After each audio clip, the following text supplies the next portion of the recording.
Okay, we're going to go live in 3, 2, 1. Good morning, everyone. This is Commissioner Mariella Smith, Chair of the HART Board of Directors, and welcome to the regular board meeting that is being conducted virtually on July 20th, 2020. If you will please look at your screens of your devices where an image of the flag is displayed, and join me in the Pledge of Allegiance to begin our meeting. I pledge allegiance to the flag. The flags of the United States of America and to the republic for which it stands, one nation, under God, indivisible, with liberty and justice for all. Thank you. Bit of a delay, but it's a very heartfelt pledge. Staff, please call the roll. Yes, good morning. This is Danielle from HART. If you could please say here after your name is called. Director Castor.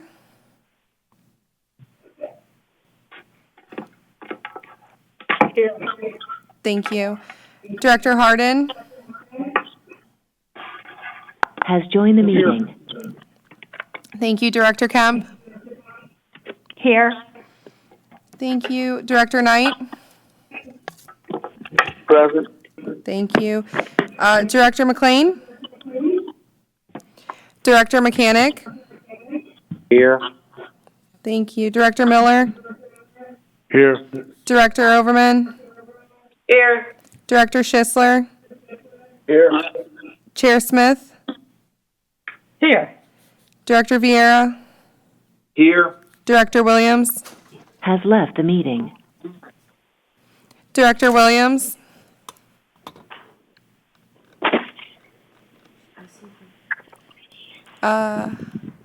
Director Williams, are you here? I believe you're muted. I am. I can hear you. Thank you so much. You do have a quorum, Chair. Thank you. All right, our next agenda item is the approval of the minutes from our meeting of June 1st, 2020. Is there a motion to approve? Commissioner Miller approves the motion to approve the minutes. Second, Commissioner Kemp. Motion to approve by Commissioner Miller, seconded by Commissioner Kemp. Is if there's no discussion, staff, please call. Thank Roll you. vote. Yes, thank you. Please say yay or nay after your name is called. Director Castor. Yes. Director Harden. Yes. Director Kemp. Yes. Director Knight. Yes. Director McLean. Director Mechanic. Yes. Director Miller. Yes. Director Overman. Yes. Director Schisler. Yes. Chair Smith.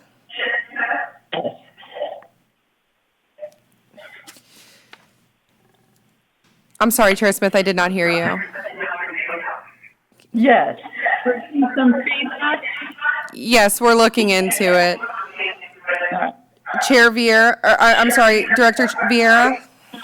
Yes. Director Williams.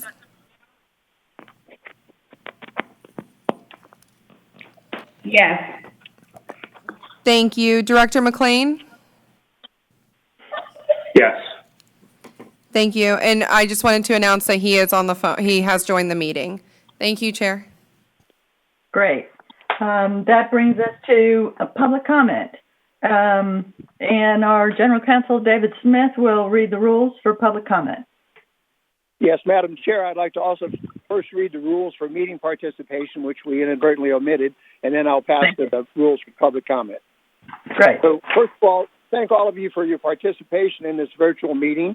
The change of meeting location from in-person at the HART Administrative Offices to a virtual meeting is pursuant to the extensions of executive orders, including Executive Order Number 20-150, extending Executive Order 20-69 by the Governor of the State of Florida on June 23, 2020, and Section 120.54 of Florida statutes. Due to social distancing, the boardroom in the e-board administrative office is only accessible for personnel facilitating the meeting. Please keep your devices and phones muted when not speaking. Muting the sound and microphone on your devices helps to avoid feedback.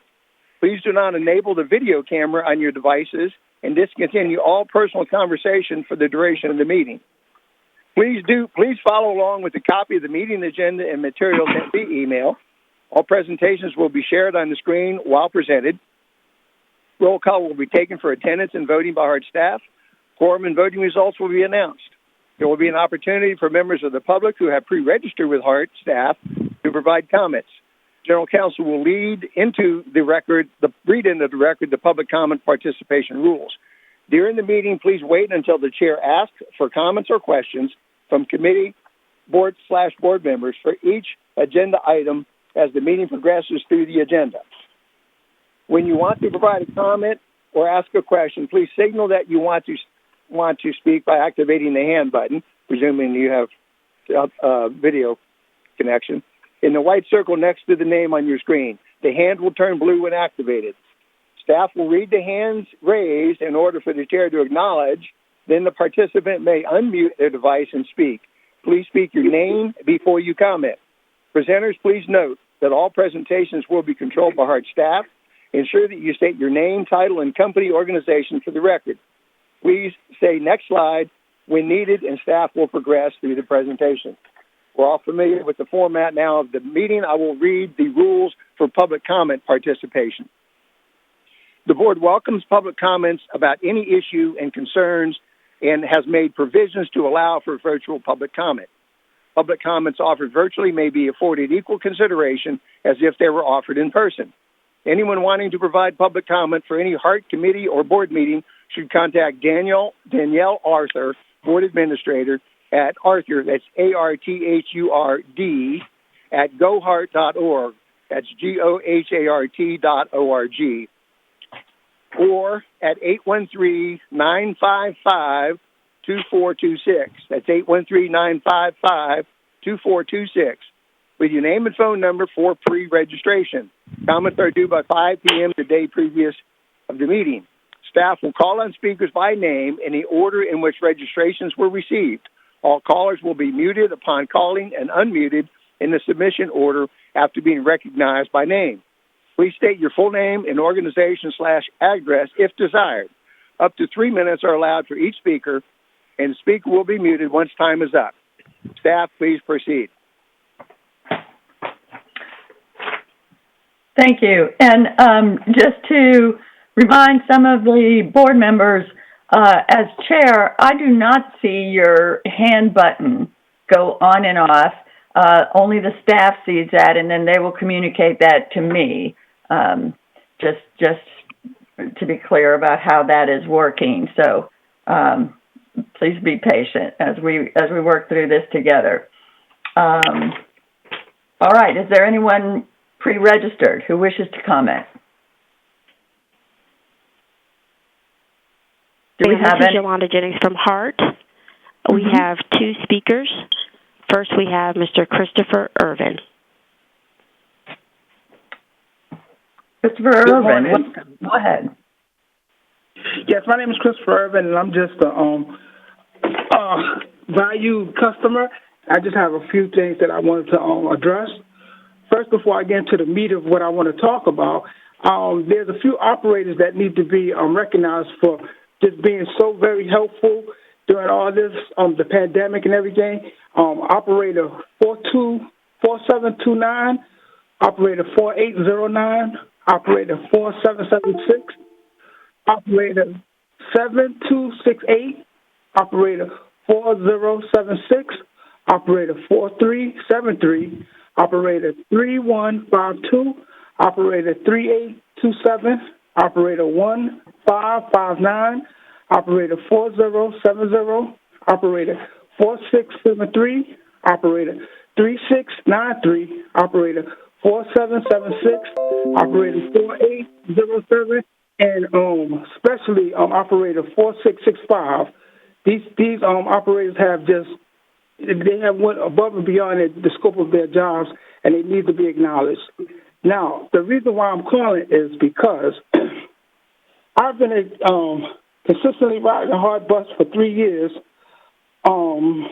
And around this May, this is when I really just started using it like every day. I had to incorporate the Lyft cab service because I have multiple jobs and I can't rely on HART anymore to do, to get me to my jobs at an appropriate time.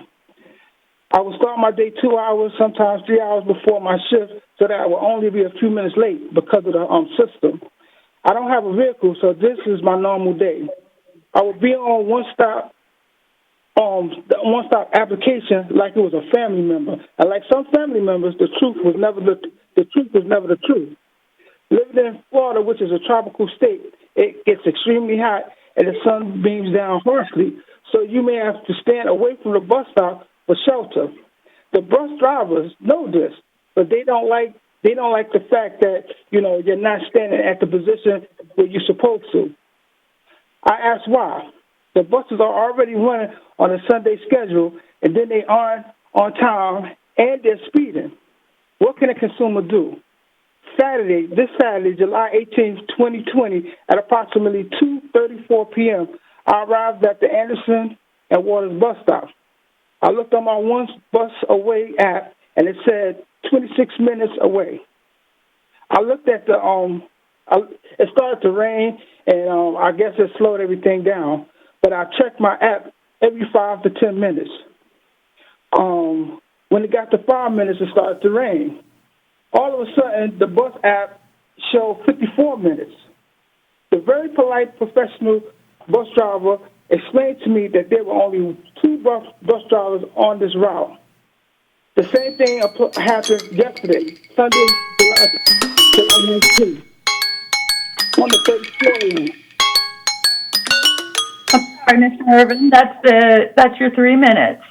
Thank you very much. We'll take your comments into consideration. The next speaker? Ms. Barbara Tepke. Hi. Good morning. You're recognized. My name is Barb Tepke in Tampa. Please vote no on TBARTA's Envision 2030 plan. Part of it is 41 miles of express bus service on I-275, but it's mostly meant for 10 stations and parking garages. TBARTA was created by the Florida legislature to be a regional transit authority representing Hernando, Pasco, Hillsborough, Pinellas, and Manatee. But we have all had local transit authorities for many years. Please vote no on Envision 2030 because it would take away control from our local transit authority. TBARTA has a very even smaller funding and no operational experience. Why would we give them HART? We celebrated our country's independence this month.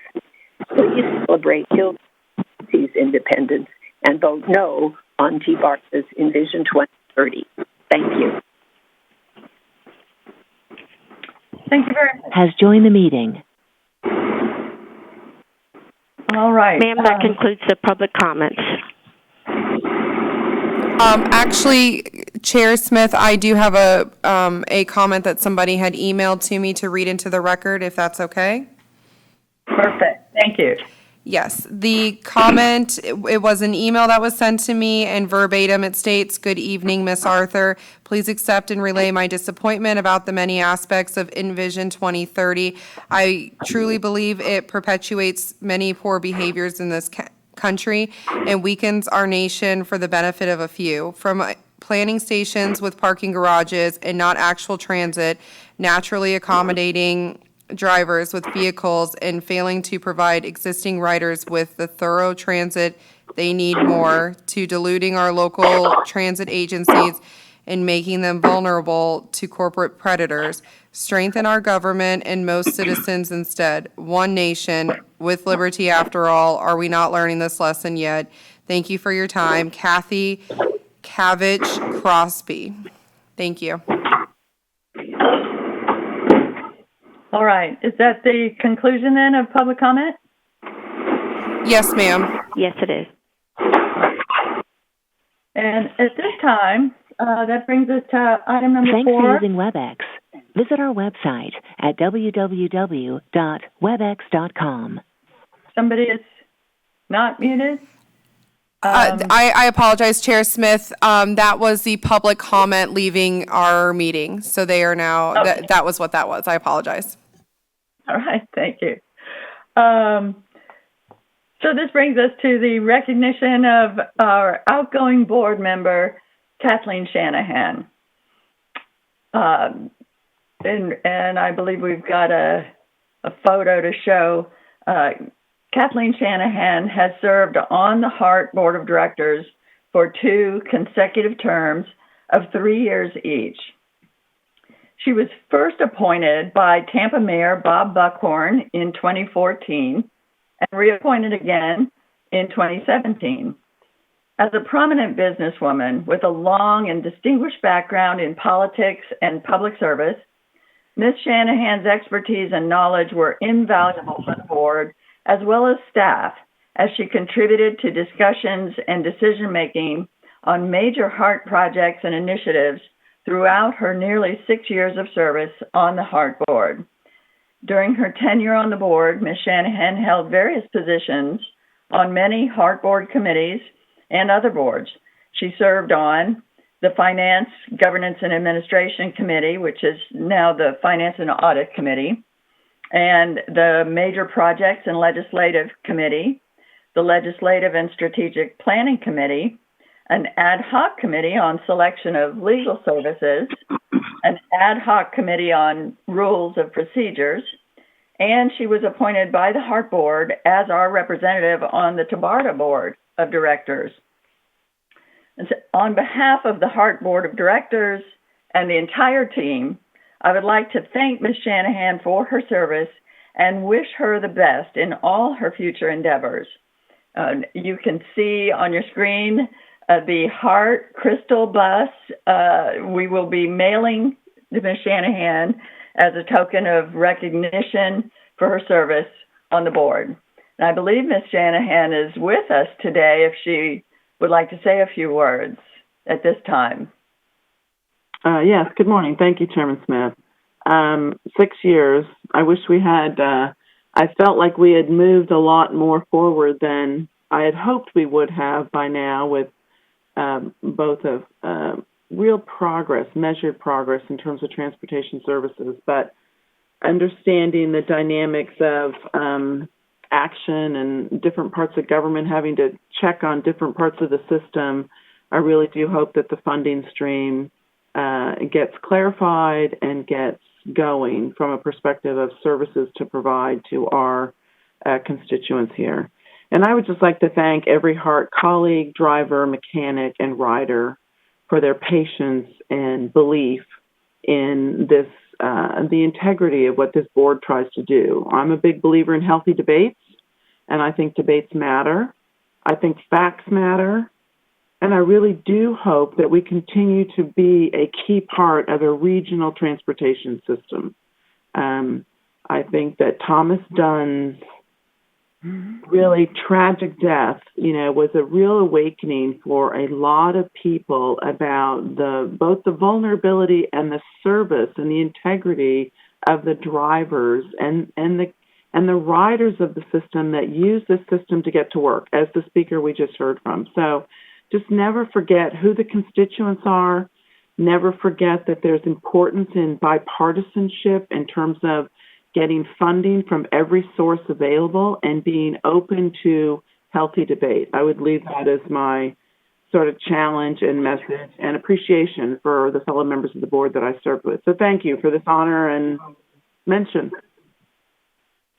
Thank you very much for those inspiring words as you leave us, and I know I speak for everyone, wishing you the best as you go into other things. I know you will be leading wherever you go. Danielle, do we have any other remarks or discussion? Directors Miller and McLean both have their hands up. Commissioner Miller, you're recognized. Thank you, Madam Chair. Ms. Shanahan, I want to thank you for the service that you've given to this HART Board.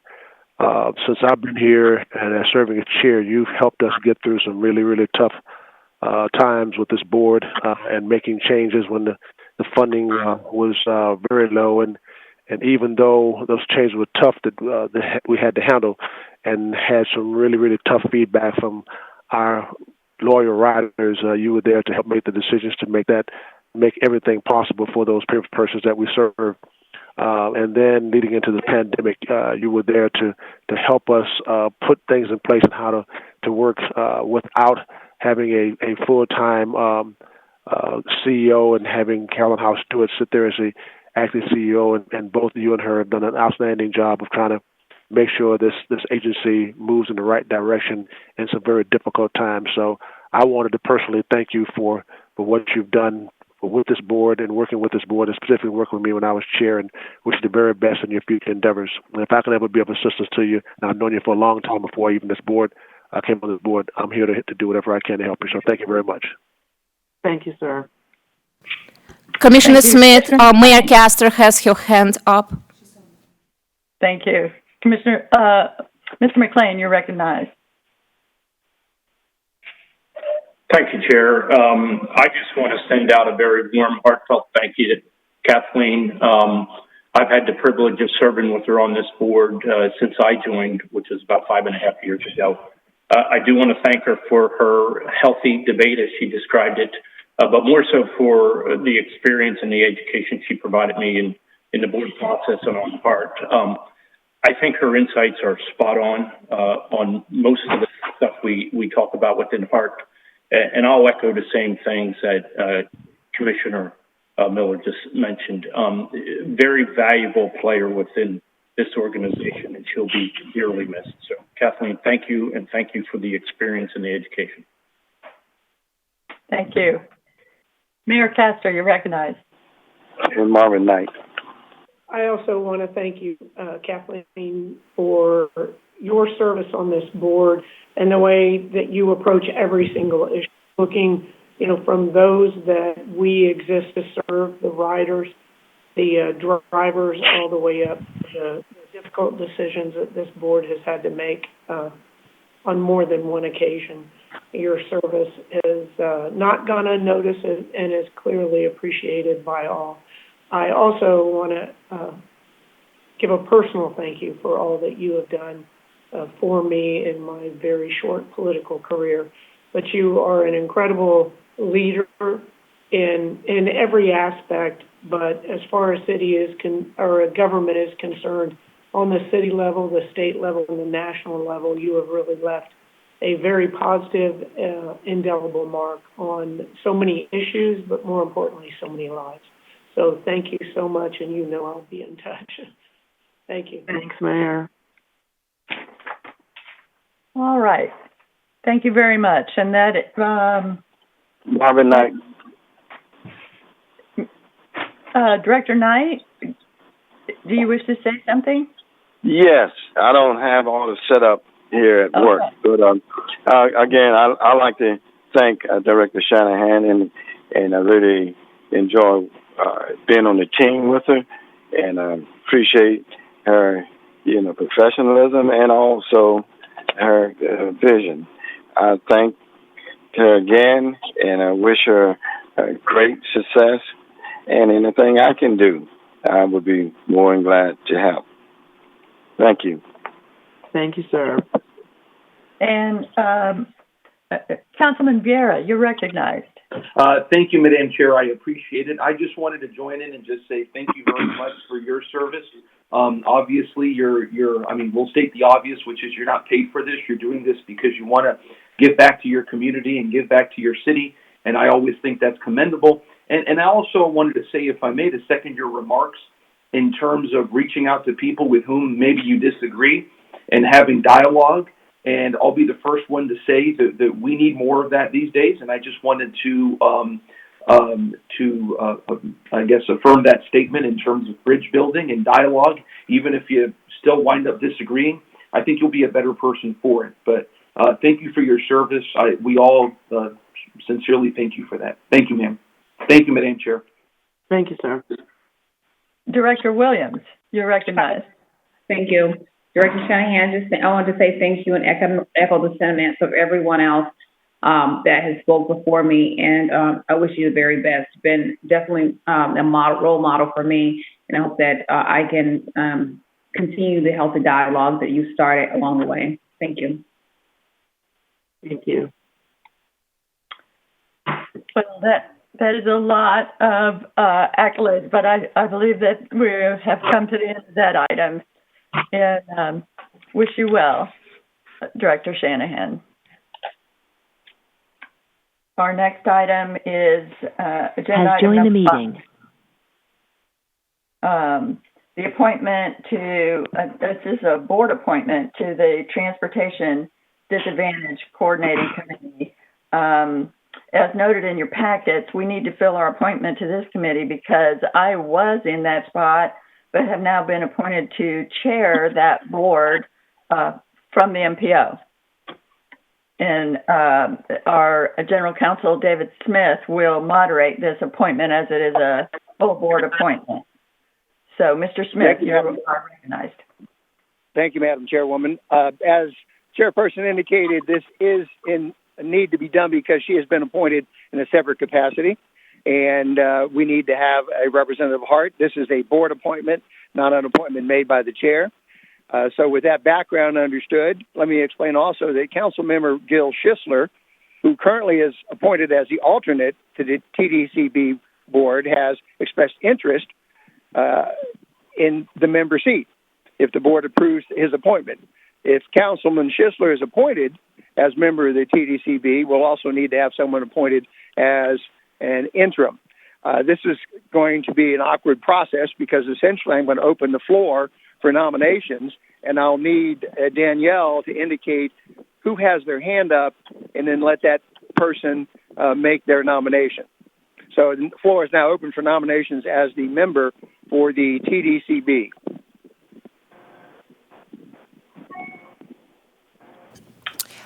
Mr. Smith, we have directors Mechanic, Castor, Vieira, Miller, McLean, all with their hands up. All right, well, I don't have that. Oh, you right can in front take of me, Castor's down. I forgot to pull it down. Same here. My hand is not up. This is Vera. My apologies. Commissioner Miller, my hand is up. Danielle, if you will call on them sequentially in the order in which they came up or alphabetically, it doesn't matter. But just I don't have the ability to do that, so why don't you go ahead and start with the first person, and we'll go from there. Director Miller, go ahead. Thank you, Ms. Arthur. Madam Chair, I nominate Mr. Schisler to serve as the appointed to the Transportation Disadvantage Coordinating Board. He's the alternate now, and I think we need to take that alternate off and make him the full member of that board. That's my motion. I'll second that. This is Dave Mechanic. Are any of the other people with their hand raised interested in making another nomination? Director McLean? Oh, he just took his hand down. Yes. I agree with Director Schisler. Thank you. There are no other hands raised. All right, it sounds like we have a motion and a second and no further nominations. All in favor of Mr. Schisler serving in that capacity as a member, please indicate. I guess, Danielle, you have to take a roll call vote. Yes, sir.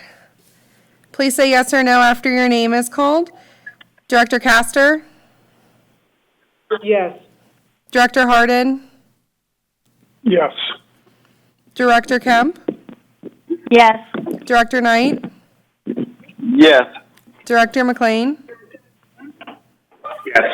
Director Mechanic? Yes. Director Miller? Yes. Director Overman? Yes. Director Schisler? Yes. Chair Smith? Yes. Director Vieira? Yes. Director Williams? Yes. The motion passes unanimously. Okay, now we need to have motions from the floor for who will serve as the alternate on the committee. And again, Danielle, if you will notice who has their hands raised and call them in the order in which they raise their hands will receive nominations from the floor. Director Castor? I nominate City Council Member Vieira.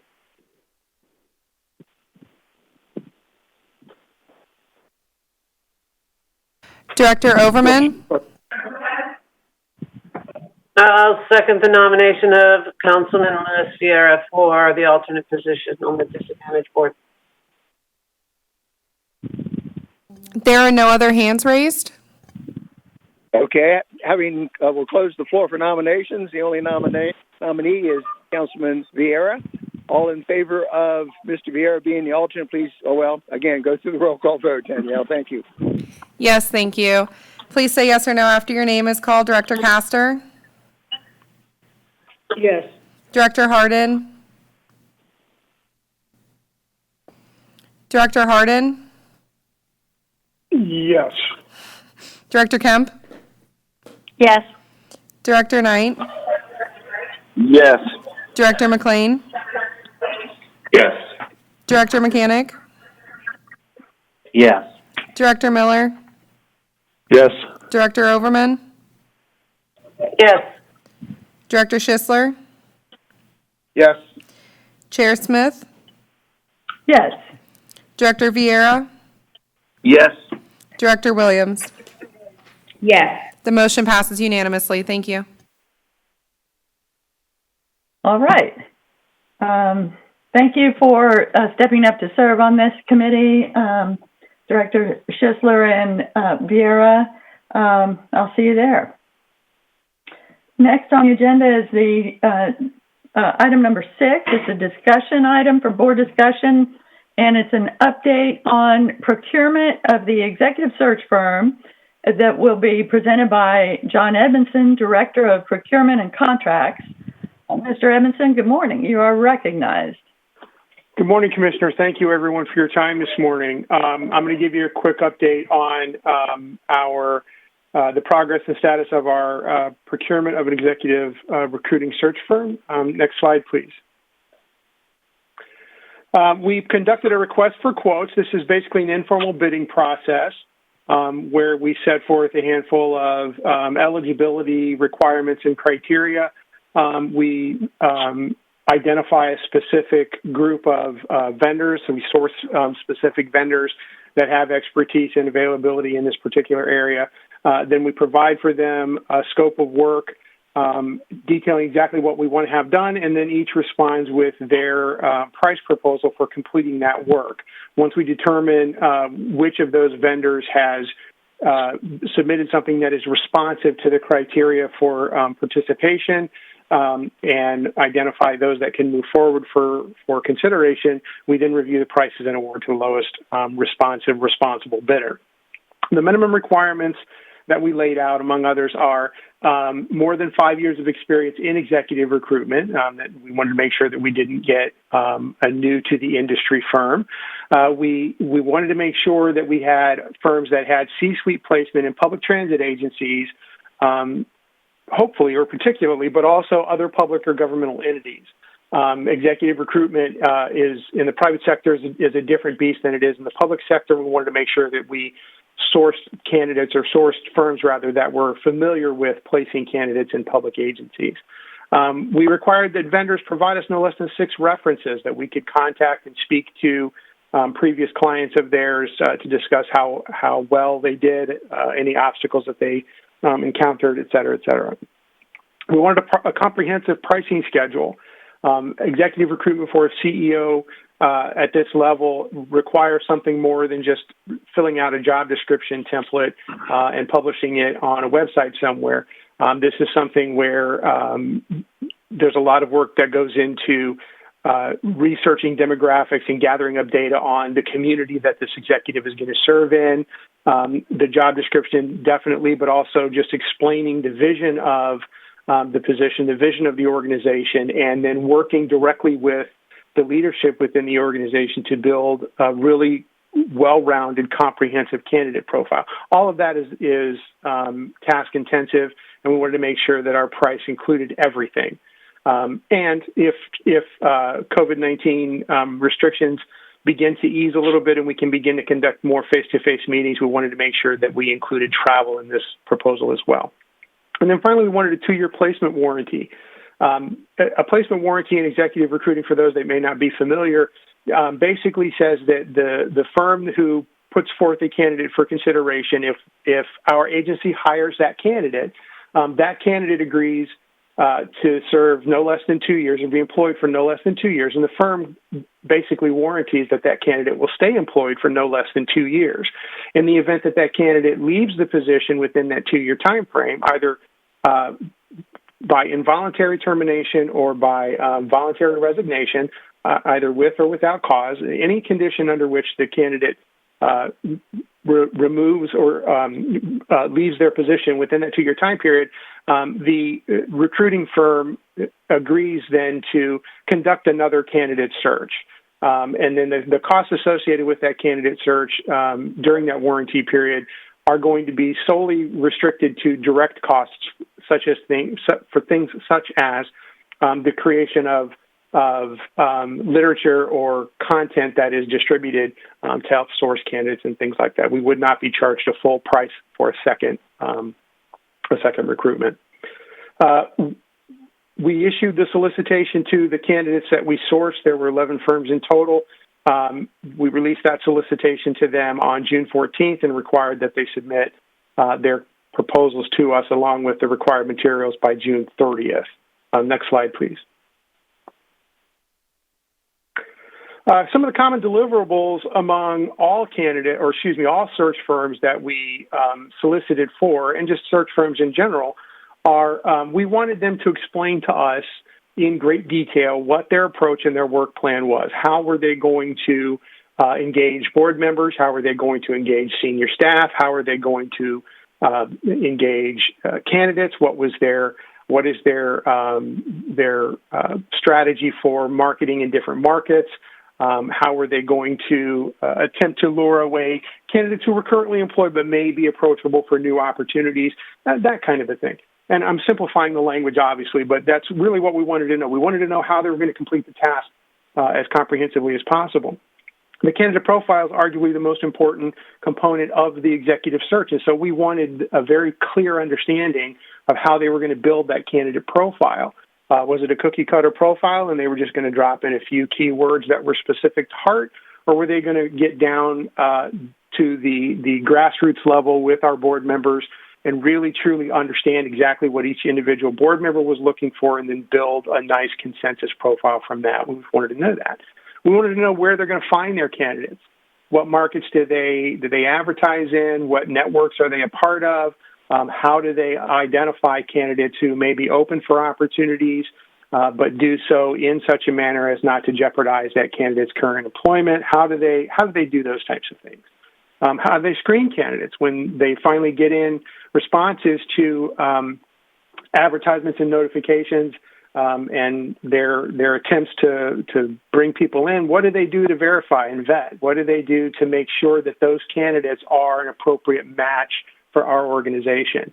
And then what resources are they using to verify and validate reference checks and background checks and all of the other screening components that are essential to making sure we get the appropriate candidate for our organization? Next slide, please. We had an estimated budget of approximately $30,000. For reference, the previous search was a $60,000 search. I think everybody pretty much agreed that was significantly overpriced, and we kind of conducted a little bit of a cost analysis and determined that given the level of effort that was needed, we felt $30,000 was much more in line. We did send the proposal out to 11 different executive recruiting firms. We received 9 responses. 6 of those 9 responses were considered non-responsive, and I'll go into a little bit more detail about this. One of the more common recurring issues was the warranty itself. We required, like I said, a 2-year warranty that didn't contain any strings or conditions. A lot of the vendors offered only a 1-year warranty, and many of them offered a warranty that only was engaged if the candidate is terminated with cause. We felt that was entirely too restrictive. We wanted to make sure that we had a much better warranty in place. And so that was deemed non-responsive for those particular vendors. The second non-responsive area that we saw in a couple were we required that vendors submit with their work plans staff resumes of everyone who was going to be participating and leading the project for our particular search. And there were a couple of vendors who simply didn't do that. They didn't send us any resumes of any of the staff members or project managers that were going to be working on our search. So that was non-responsive as well. And then we asked each vendor to give us some sort of a schedule, a timeline in terms of weeks or months for how long they felt that the actual search was going to take. And then we had a couple of vendors who simply did not include that schedule. So those were deemed non-responsive as well. That left us with 3 responsive vendors. Danielle, if you'll go to the next slide, please. These are those vendors: GovHR USA, CPS Consulting, and KL2 Connects.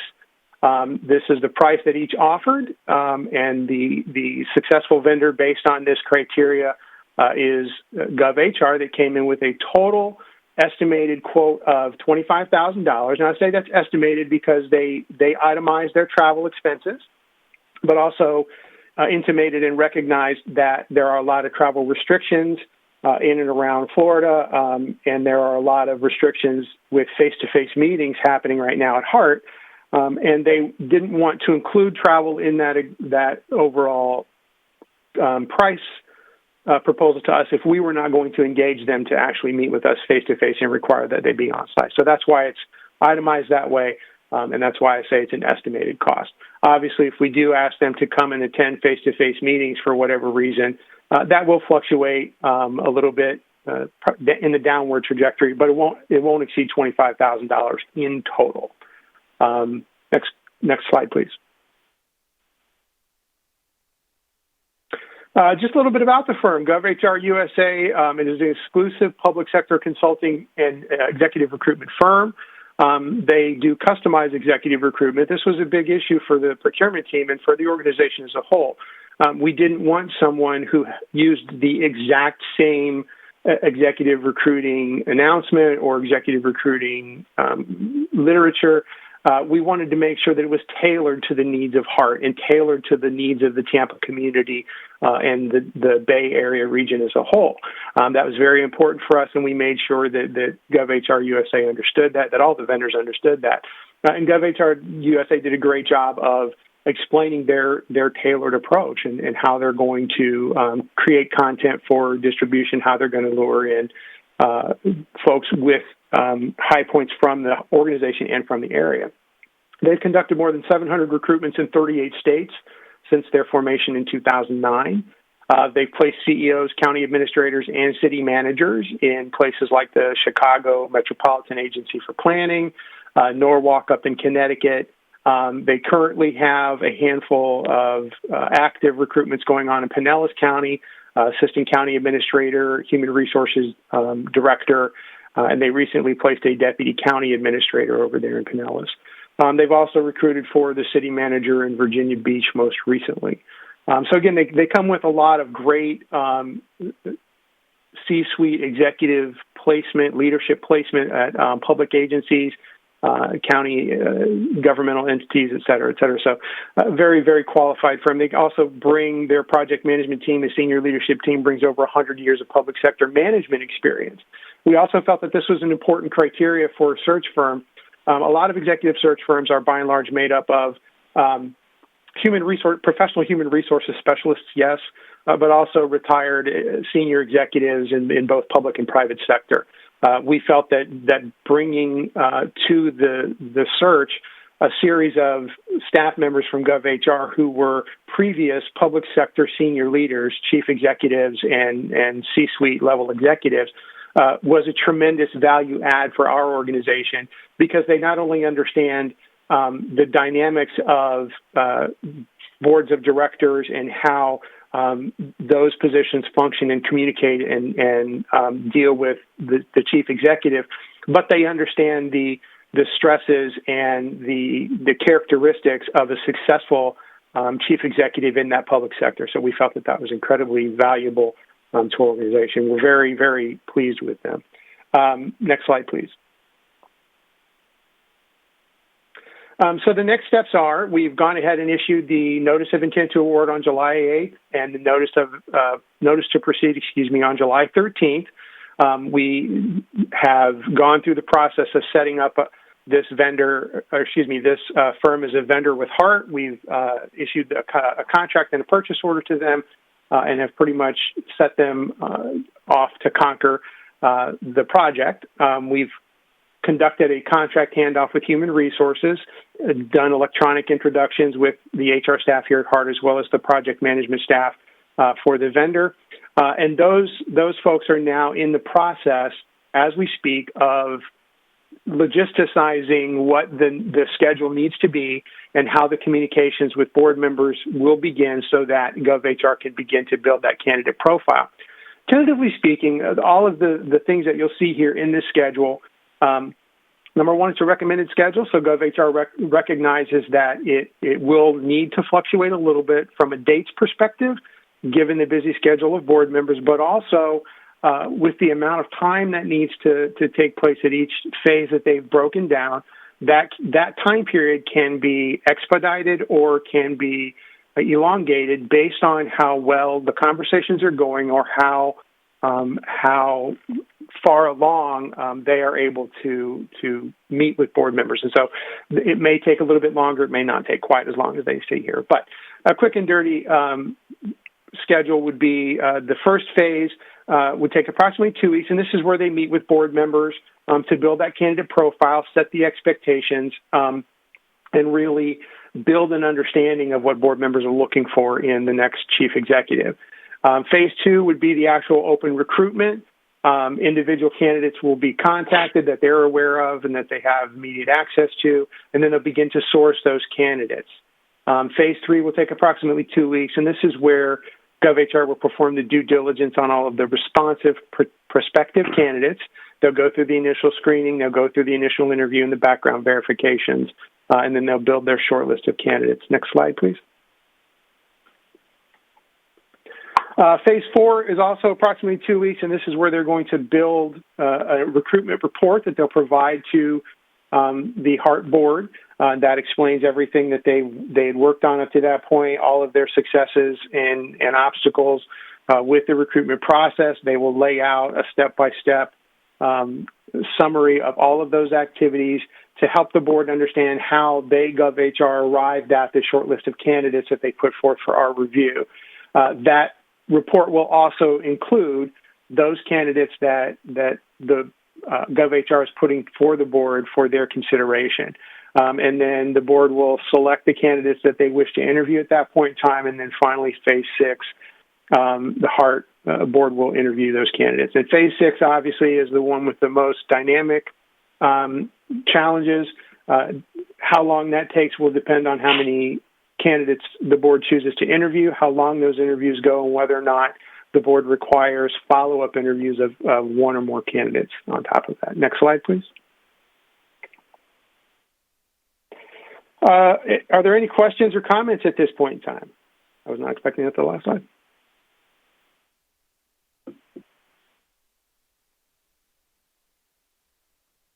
I do not have audio. I apologize. I see Commissioner Smith speaking, but I don't hear her. Sorry. Are there any questions or comments, board members? We do not see any hands raised. Okay. I have a question. Could you go back to the slide about the deliverables, please?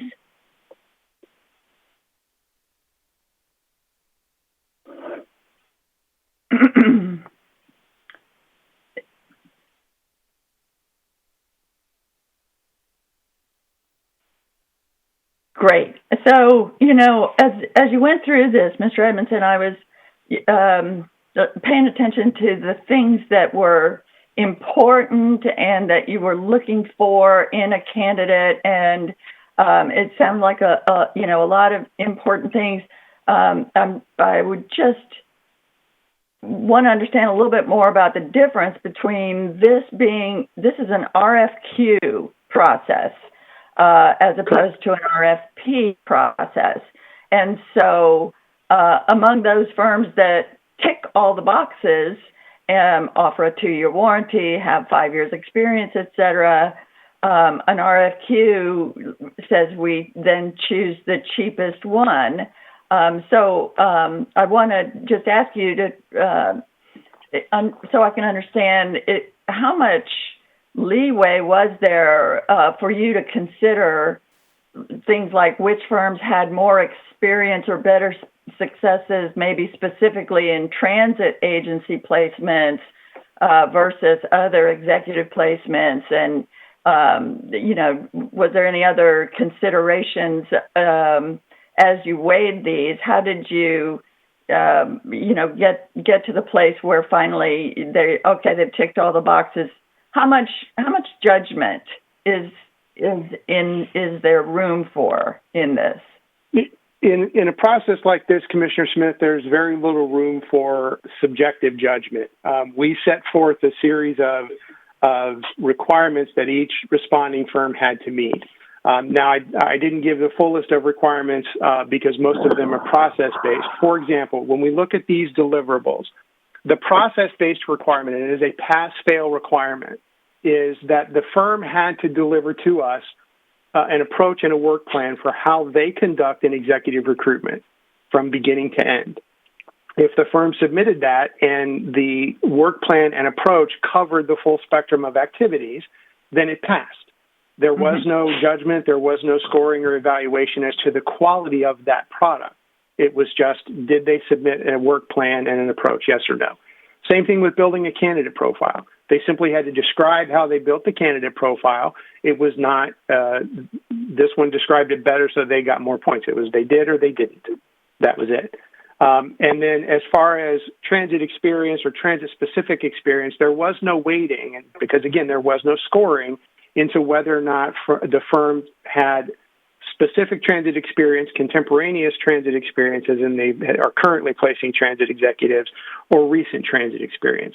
What we looked for was, did they have, when we sourced vendors, we looked for vendors that had specific transit placement experience first. And then recognizing the relatively small universe of transit-specific executive recruitment firms, one of which being the firm we previously used, and we knew we didn't want to use that firm again, we reached out a little bit further and said, okay, how about specific chief executive or executive leadership experience in public agency and government sector agencies? Because, again, while transit is a unique beast in and of itself most days, having that public sector and government sector experience lends itself very well to searching for transit leadership's experience as well. So there was no, if I'm being honest, there was no subjective evaluation of anything that was returned to us. We were looking to check the box of, yes, they submitted something, or no, they didn't. And the ones who checked every box, we moved them forward for consideration. Thank you. Thank you. So, board members, this procurement is over and done with 2 notices having gone out already for the notice of intent to award and the notice to proceed. And I'm pleased. I'm pleased to see the result of it. I'm pleased with the process, but and pleased to see that we're moving forward in a timely manner. I'm excited to be moving forward. But now that this is done, and we've all received some supplemental information as well about this procurement by email, so you can see the full list of firms who replied and their quotes and the criteria that was used to filter them. And staff has that information on hand if you need to see it displayed. But you can see that among the responses, a few failed, as Mr. Edmondson pointed out, simply due to offering warranties of 1 year rather than 2 years, or other boxes that were not ticked. And then we took the cheapest offer, as this is a RFQ, a request for quote, rather than an RFP, a request for proposal.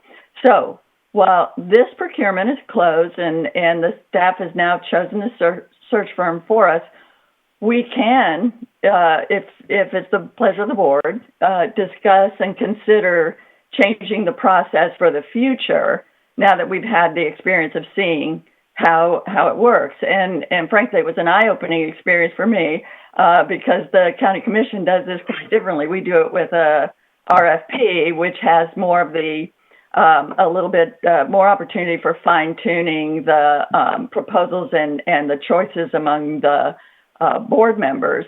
And so I'm just saying, speak now or forever hold your peace, because we have a workshop on procurement policies scheduled for August 7th. So if we had any thoughts about revising this process for the future, we could take action today to direct council to draft any changes we want to consider at that workshop while we're considering other changes to our procurement policies. To my mind, the hiring of a CEO is among the most important decisions this board makes. And so certainly the hiring of the executive search firm that will bring us the candidates for that position is a very important procurement, and we could consider whether we want to add that this procurement to the very short list of other procurements that we as a board do have a role in. The other ones we do are legal, auditing, and legislative hires. So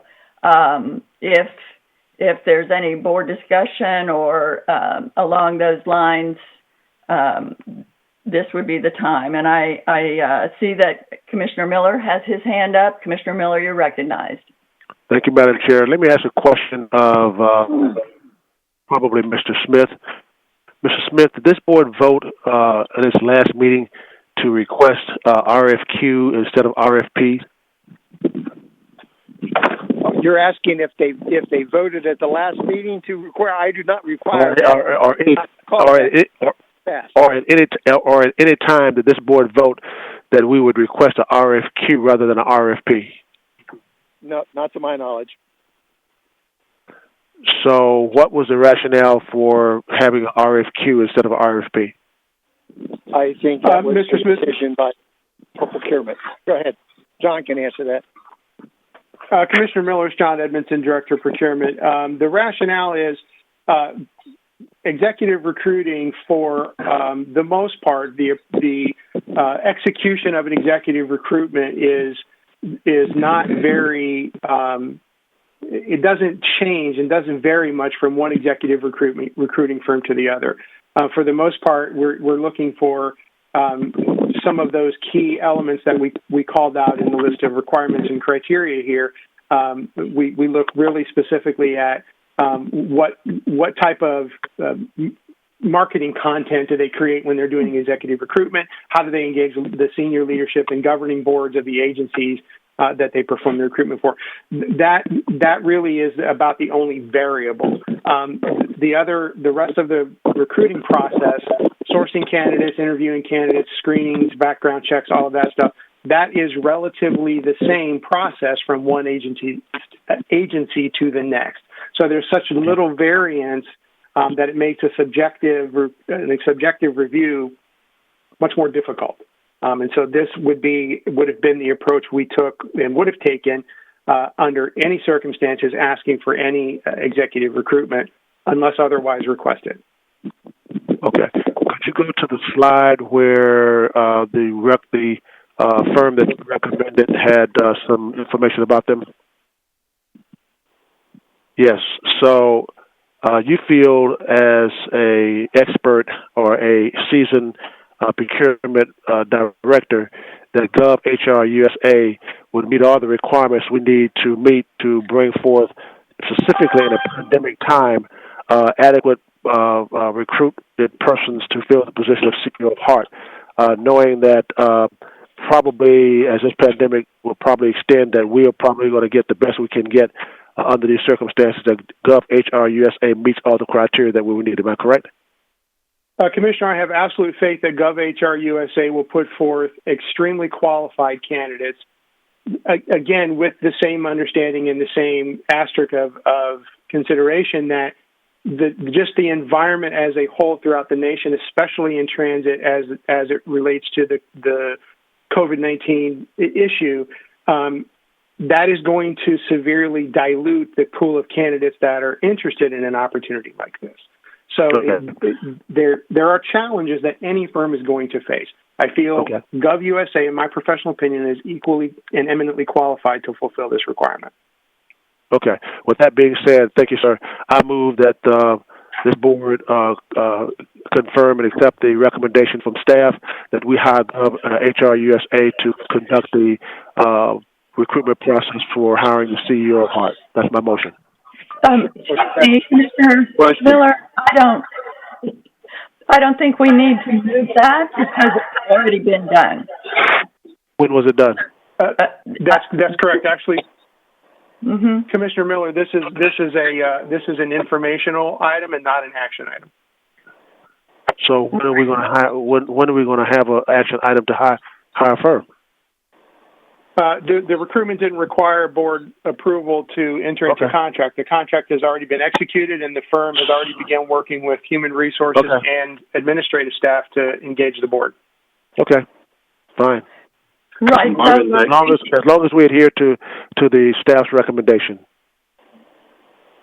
And Commissioner Miller, exactly. I'm very pleased with the staff recommendation as well, and that is over and done with and on its way. My invitation to board discussion was, since we are going to be looking at procurement processes in general, now would be the time to consider whether we continue for future processes, future procurement of an executive search team, if we would want to add this to our list of procurements that we do by RFP rather than RFQ in some way, for example, or any other changes to the process for the future. But this procurement is settled and on its way.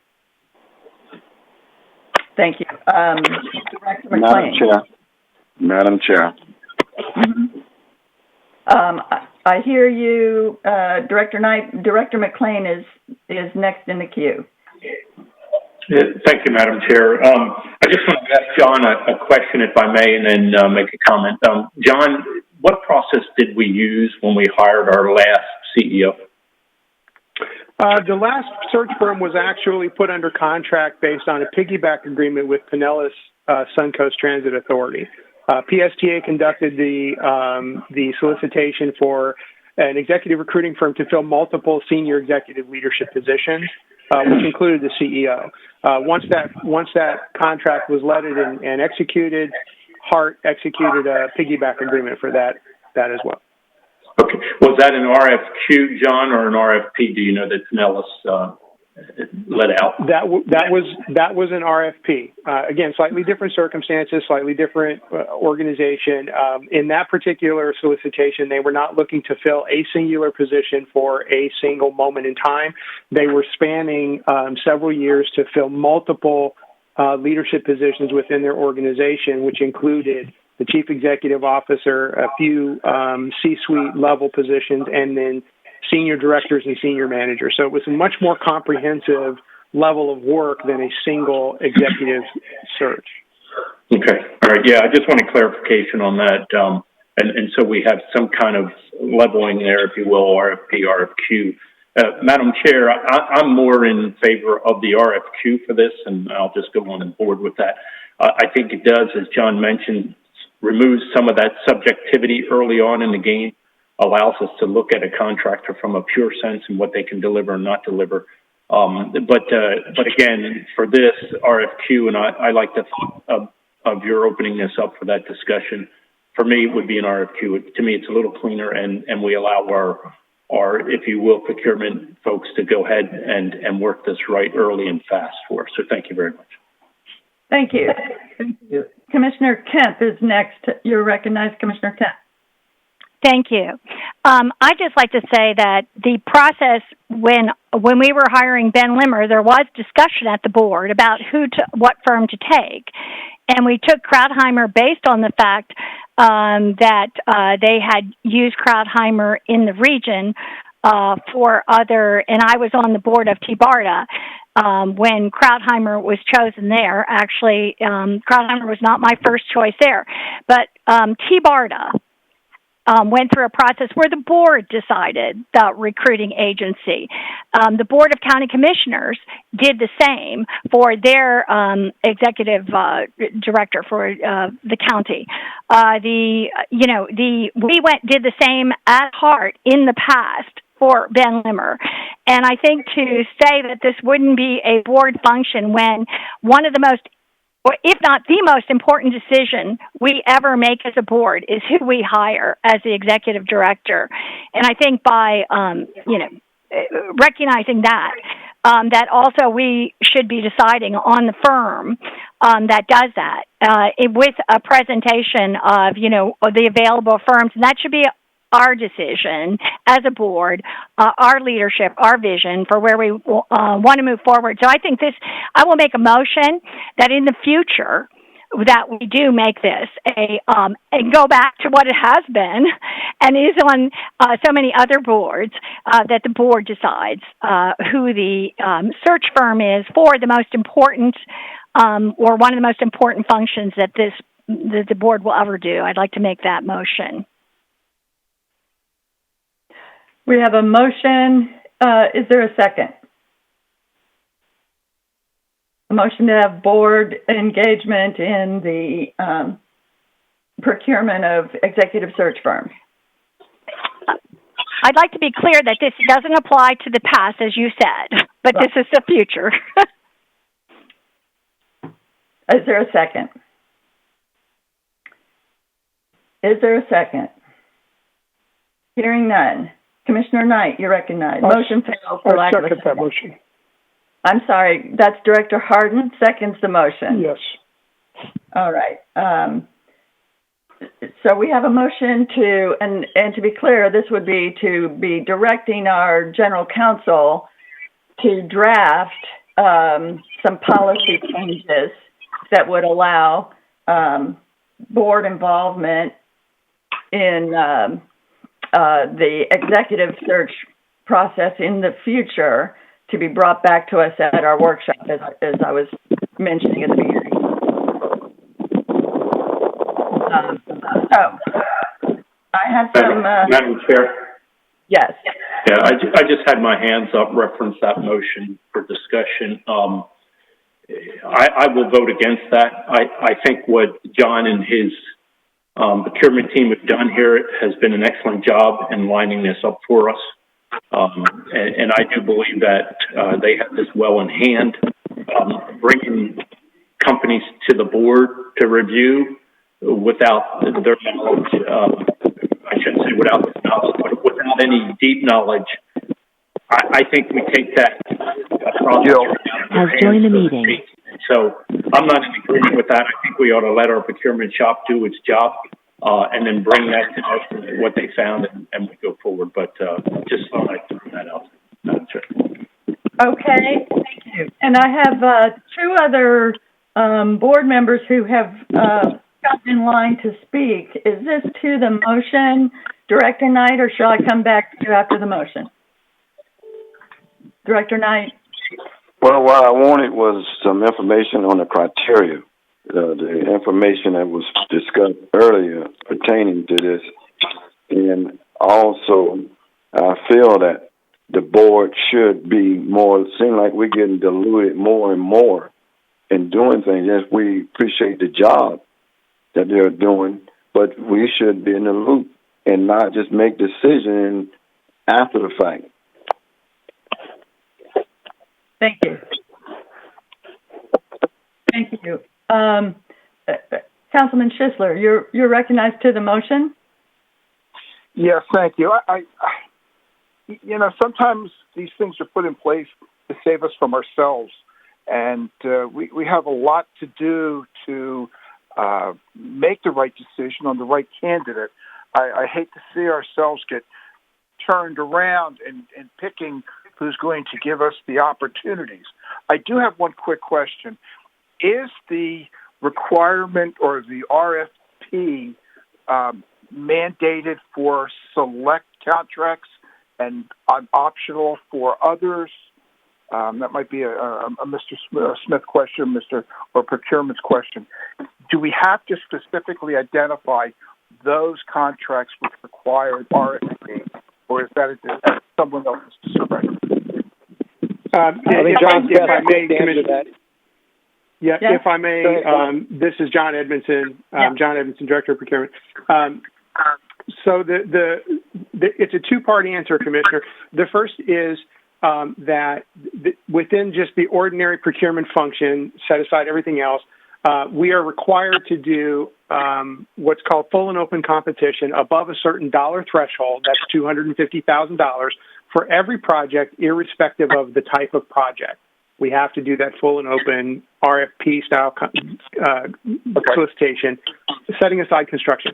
The second part of it is the procurement manual calls for board activity to serve as members of ad hoc committees for the selection and installment of contracts pertaining to specific services. Those contracts have to be conducted through either an informal or formal RFP process where we evaluate incoming proposals.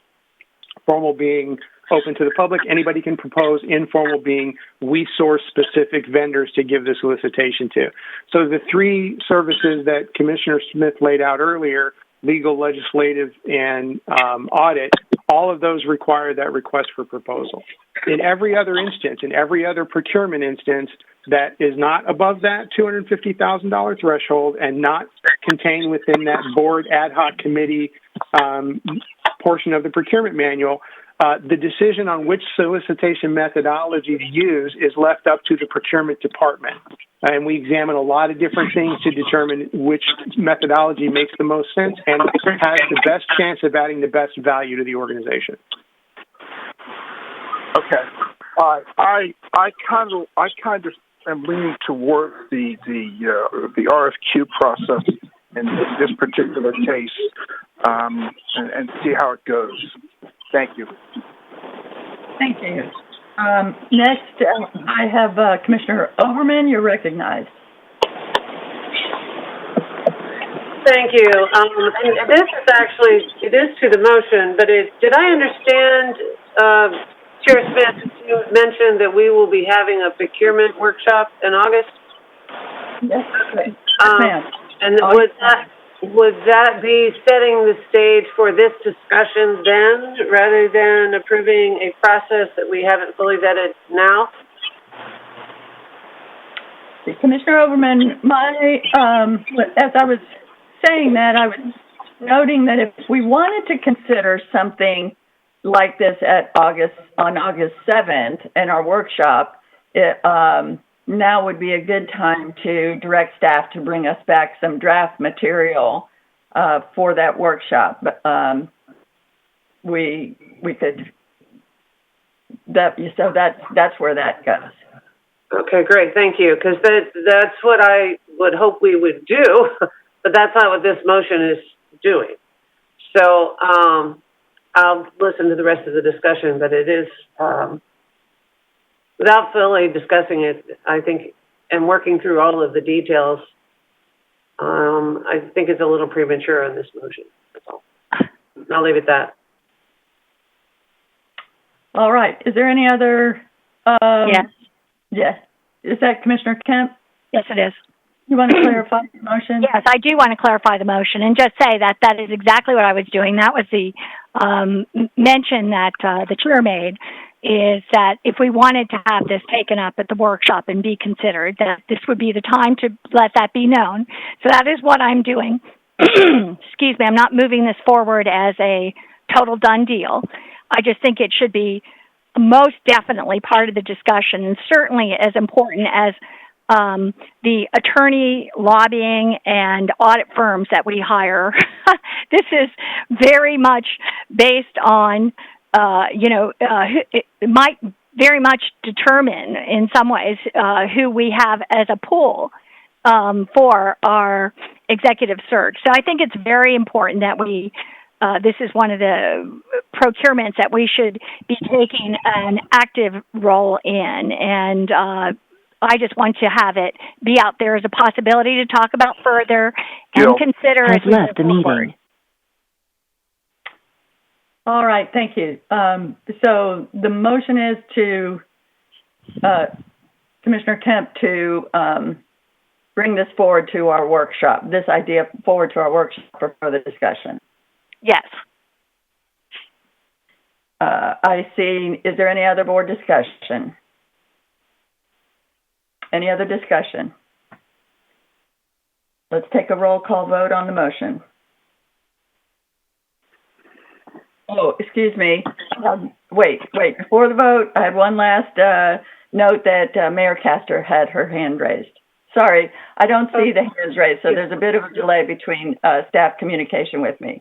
Mayor Castor, you're recognized. That's okay. No issue at all. I just need a little bit of a clarification. I had to take a quick phone call. Is this all for the discussion of this in the procurement, but are we saying that we're going to delay the choice of this search firm until that discussion? Okay. No. Commissioner Kemp in her head no. So we're going to go ahead with this hiring process, and then we're going to discuss that for the future. Okay. In that case, it is yes. And I have one more board member Schisler, but Mayor Castor, we're done with the procurement that Mr. Edmondson presented to us. The notices have gone out. We've hired that firm. That process is happening. The discussion now is whether to change our procurement policy for any future executive search. Excellent. The Commissioner Councilman Schisler, you're recognized to the motion. Yes, thank you very much. I had connection issues, and Mayor Castor's answer clarified what my question was. So I take my hand down and I'm done. Thank you. Thank you. And Board Member Mechanic, you're recognized. Yes, Chairman. I just wanted to say I'm not 100% sure I agree with the idea of removing this process from the staff and conferring it on the board, but I will support the motion so that we can talk about it at the workshop in August. I think we should air out the whole process and understand the pros and cons for the future. Thank you. Any further discussion? I have a hand up. Mr. Harden, you're recognized. Thank you. I think if I understand the motion or the intent or what, the intent of what I seconded here is that, the board should have had a choice between whether this went out as an RFP or an RFQ, not, to get into the portion of responsibility of what the staff should have taken. Now, obviously, we've all understand and acknowledge that this particular RFQ is going forward. The notices are out. The choice has been made, and we've moved on. But more importantly, as you look at three top choices here and the variable of expenses, they're very close. So for the top three proposals to have been brought back to the board for them to make a decision on who they wanted to hire to make this to bring the pool of applicants back to the board seems appropriate. So, but I mean, certainly at this point, pushing this forward for discussion at the board workshop, is appropriate, and I'll be supporting the motion to have that discussion in more detail. Thank you. Thank you. Any further discussion? Any hands that I can't see? All right. I think we're ready for a roll call vote, staff. Thank you. This is Danielle. Please say yes or no after your name is called. Director Castor? Yes. Director Harden? Yes. Director Kemp? Yes. Director Knight? Yes. Director McLean? No. Director Mechanic? Yes. Director Miller? No. Director Overman? Yes. Director Schisler?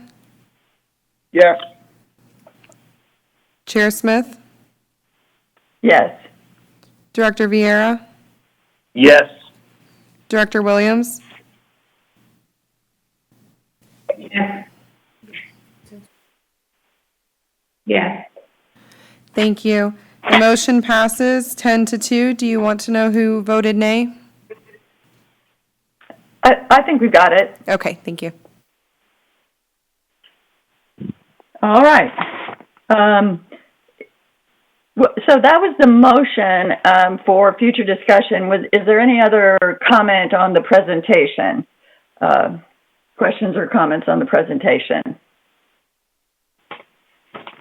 Hearing none. Then we'll move on to, thank you, Mr. Edmondson, for a good presentation and for all your help answering our questions.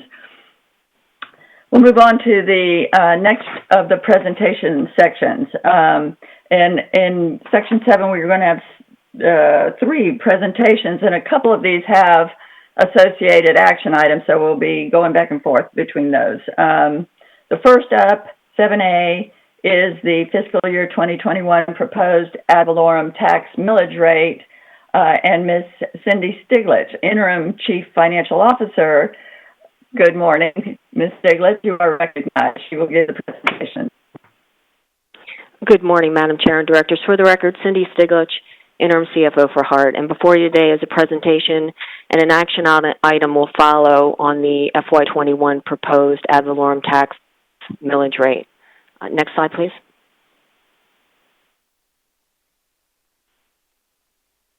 On June 29th, the property appraiser certified the preliminary property values in Hillsborough County, which represented an approximate 9% increase over last year. Based on the proposed not to exceed millage rate of $0.5 mil, which would be the same as FY20, over $55 million will be generated in revenue for HART.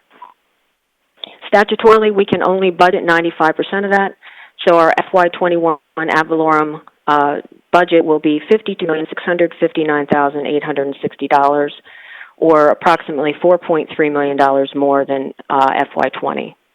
Next slide, please. This chart demonstrates the last 10 years of ad valorem revenues. You can see that in FY12, the rollback rate was levied. Has left the meeting. But every year since then, we've levied $0.5 mil. And you can see the proceeds from each year. Next slide, please. So while we can't levy more than $0.5 mil this year, I think all of our board members at some point have acknowledged how fiscally constrained and underfunded HART is as a transit agency. In light of the fact that the All for Transportation sales tax was approved by voters almost 2 years ago, but still pending litigation, I really wanted to bring at least the mechanics and the impact of what a future millage increase would look like if that is something that the board would like to explore. So by statute, HART can levy up to 3 mills. In order to raise the millage, it needs to be approved by the HART Board of Directors, the Hillsborough County Board of County Commissioners, and the City Councils of Tampa, as well as Fta Cares. After all of those approvals, it would also have to go to referendum to be approved by voters. And needless to say, this could not happen by this November's ballot. So the soonest opportunity to go to referendum would be November of 2022. Then if it's passed by the voters, it would then have to be approved by ordinance, with the revised tax rolls not being certified until September of 2023, with the new assessment starting January of 2024, with payments starting in November of 2024. So that would be budgeted in FY25. Next slide, please.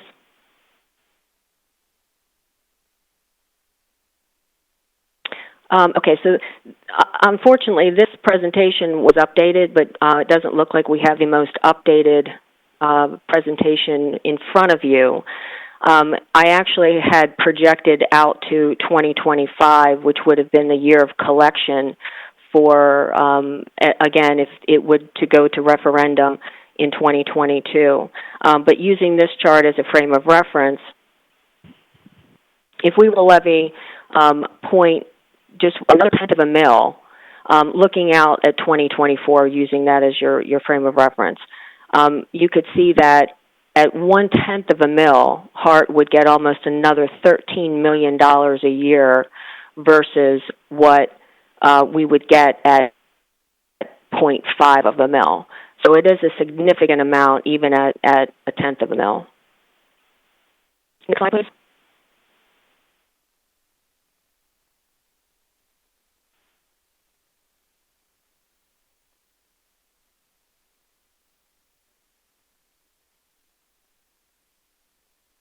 So by statute, within 35 days of the property appraiser announcing the preliminary certified value, HART must certify back to the property appraiser the proposed not to exceed millage rate, the millage rate as a percentage of the rolled back rate, and the date and time of the first public hearing to tentatively approve the millage and the FY21 budget.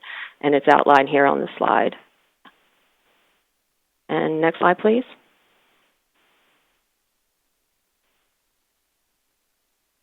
So this presentation, as I said, supports action item 8A. That's resolution R 2020-07-19. So I can take any questions you have, or ask that you please approve that resolution. I'll move the item. Commissioner Kemp. Second, Rich McLean.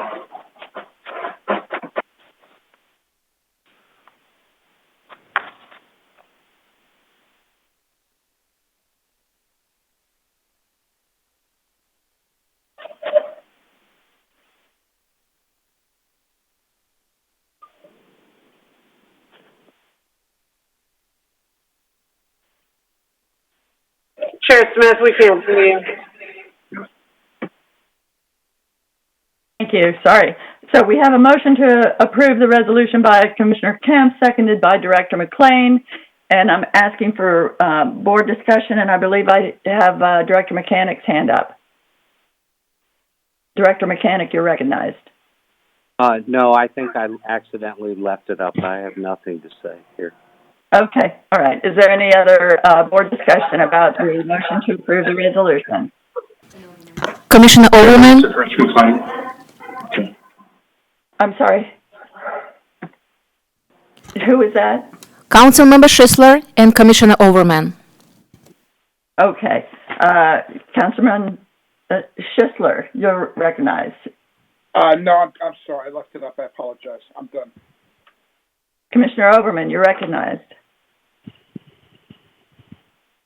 Thank you, Chair, and I appreciate that. And it is to the motion, but I did need to ask a quick question, and I probably need to delay that until we go through the next item on the agenda. I apologize. I'll pull it back down. Board Member McLean, you're recognized. Yes, thank you, Chair. I just want to ask Cindy a question. Cindy, you outlined what the ad valorem would look like in the future years if we raised it. Do you also have what our budget estimates would be to put against that? I think that would be helpful for the board. As you know, I'm an advocate for raising because we are running such a lean budget, and I'm a little concerned about the referendum that's currently out there moving forward. So if you could provide maybe in a follow-on briefing or something what our budget would look like, and then we can bounce that against what a proposed ad valorem increase would do to support that budget. Sure, I'll be happy to do that. What I would like to emphasize is that our ad valorem is typically supporting our operating budget. Now, going into FY21, we have a different landscape with the CARES Act, but what I would say is that if you were looking at the changes from year to year and the proceeds that we're getting from ad valorem, it ranges between $2.5 and $4 million. If you look at the rate at which our expenses are exceeding our revenues, again, with ad valorem being the largest component of our operating budget, our expenses are absolutely outpacing our revenues.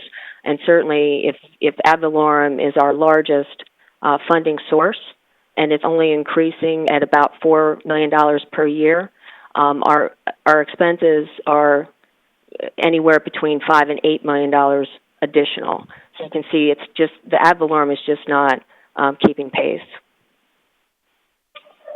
Cindy, thank you. And Chair, that's why I asked the question. I think that's a discussion we need to have either in the near future on a way to proceed. I know we've been talking about it as a board for the last couple of years, but with expenses stripping our revenues quite a bit, then it's something that needs to come up now. Absolutely, and thank you for bringing that up. That's a good way to look at it. Is there any other board discussion before we take a vote? Hearing none. Let's take the roll call vote on this resolution before you. Thank you. Please say yes or no after your name is called. Director Castor? Yes. Director Harden? Yes. Director Kemp? Yes. Director Knight? Yes. Director McLean? Yes. Director Mechanic? Yes. Director Miller? Yes. Director Overman? Yes. Director Schisler? Yes. Chair Smith? Yes. Director Vieira? Yes. Director Williams? Yes. The motion passes unanimously. Thank you. Thank you. And Director Schisler, your hand was brought to my attention after we began voting. Do you have a comment you wish to make? Yes, I do. Thank you, Chair. I would like to, echoing some of the sentiments from Director McLean, what would be the process for setting up a workshop or some other mechanism for us to discuss the ad valorem changes, to get the ball rolling, to get it started? Seeing as how it's going to take quite a while to get this done, I think we need to have a real heart-to-heart discussion with ourselves as to how are we going to keep HART viable in the next 4 to 5 years and in the future going on beyond that. So I would like to propose that we do this and kind of quickly if we can. We need to get the ball going, we need to get the ball started, and now would be the best time to get it going. Thank you. I'll second that motion. This is Mechanic. Well, thank you. I will work with I wonder if we need a motion to begin moving this forward, or can we just ask the interim CEO to work with us to bring it forward as a presentation on another agenda for further discussion? Yes, Madam Chairman, we're prepared to bring this forward sometimes in the early fall for a discussion and a workshop with all of the legalities involved and the protected timelines. Mr. Schisler, does that satisfy your... Perfect. I Okay. just want to go, and that works perfectly. Thank you. Great. All right. Seeing no further board discussion, we'll move to the next presentation, and that is the tentative HART budget. It's informational. I don't think we voted on the... Did we? Oh, you're right. Sorry. Thank you. We didn't vote on the resolution. Thank you. Thank you very much. Let's take a roll call vote on the resolution. Chair Smith, we did vote. It was unanimously We did vote on it. approved. It was, All right. we did do a roll call vote. Right. What we didn't vote on was Councilman Schisler's motion because we decided we didn't need a vote on that. But we are now ready for item 7B, the tentative HART budget, which is informational only. And Ms. Stiglitz, you're recognized. Thank you. Again, for the record, Cindy Stiglitz, Interim Chief Financial Officer for HART. And at this time, I'd like to present an overview of the fiscal year 21 tentative budget for your consideration. Next slide, please. So quickly today, I'd like to cover historical trends and reserves to give you that framework for the FY21 budget development. I'll present to you proposed operating revenues, including the newly awarded CARES Act that came from the federal government in response to the coronavirus. I'll cover operating expenses with a highlight on personnel costs and service levels anticipated in FY21. And then I'll cover lastly cover capital, focusing primarily on revenues and HART's state of good repair.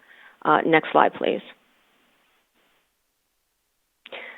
This graph demonstrates 6 years of historical trends, projections for FY20 year-end, as well as FY21 tentative budget numbers. FY20 and 21 numbers in this graph don't include the CARES Act. I'll address that in the next couple of slides, but I really think it's important to look at this slide without the CARES Act, exactly because what we just discussed in the millage conversation, because of where we are today and where we would be without the unexpected revenue. So let me highlight a couple things on this slide. With the exception of FY18, which was the year of Mission Max, expenses are exceeding revenues on average by 8%. Expenses grow at a rate of 7% every year, whereas revenues only grow at approximately 5% per year. Again, the majority of that coming from ad valorem. And this year's projected revenues are going to be quite under budget, primarily due to loss of fare collection. The bottom line here is, again, expenses are exceeding our revenues year after year, and since FY15 through this fiscal year, that equates to almost a $26 million deficit. So at the bottom of the chart in the green trend line, that's the year-end cash reserves. So again, it's very easy to see how the expenses and the revenue trends have had a direct impact on our reserves. Our projected FY20 reserves are almost 80% lower than what they were in FY15. HART has not met its 90-day operating cash reserve per board policy since FY15. Basically what that means is that if we have a $95 million budget, we should have $23 million in reserves. And based on our FY21 tentative budget numbers, without either cutting expenses or finding an alternative or increased revenue source, HART will be in the red at the end of next year. Next slide, please.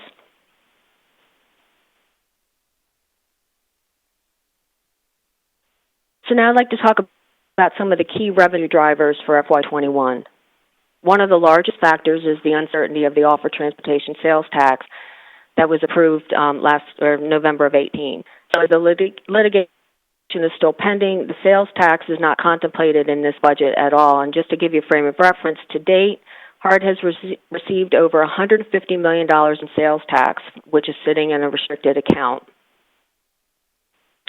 When the Florida Supreme Court renders its decision, if HART is entitled to any of the collected funds or future collections, we'll come back to you with a budget amendment for FY21. The other major driver of FY21 budgeted revenues is the award of the Fta Cares Act, which I'll go into a little more depth in the next two slides. But basically, the CARES Act will be about 25% of our revenue budget. And what it will allow us to do is to shift about $16 million of our ad valorem for purposes other than operating expenses, which I'll outline in the next slide. In the presentation I just gave you regarding the millage, you saw that the property taxes increased about 9%, which has a corresponding increase of $4.3 million. That is a total receipt of $52.6 million. And of that amount, and that should really be an up arrow there, we'll use about $9.3 million to help fund our capital budget, including cash matches, which are required for already awarded and executed capital grants from FTA and FDOT. And then lastly, with respect to ad valorem, just jump to that last bullet, is something we haven't been able to do for many years, which is to begin the rebuild and restoration of our reserves, which you obviously saw in the previous slide was in serious jeopardy. In FY21, not knowing exactly what the new normal will look like, we are expecting ridership to be a little slightly higher than FY20 projected levels, considering the current social distancing consideration. But that still represents a $2 million loss in fare revenues. Also unknown in FY21 is whether or not we'll be able to take advantage of the Alternative Tax Refund Program. We did apply for that this year. I believe the ICEO brought that to you in one of her recent reports. We are estimating that to be about $700,000 next year based on our CNG fuel consumption, and we are hopeful that we'll be able to apply for that next year. We're expecting federal grants to remain flat, and for the most part, state grants will also remain flat for service, with the exception of the funding for the Special Mobility District, which we will be looking for a 50-50 contribution between the FDOT and Strategic Property Partners in Tampa for that new service, which will commence in FY21. I'd also like to point out with the state funding is next year is the last year of the 3-year service development funding for the streetcar, and that amount is $890,000. Next slide.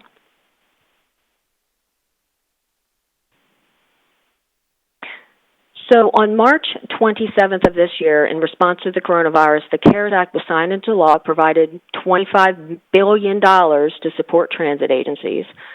$91 million came to the Tampa-St. Pete area, and HART was allocated $39.9 million of that, split with PSTA and other entities.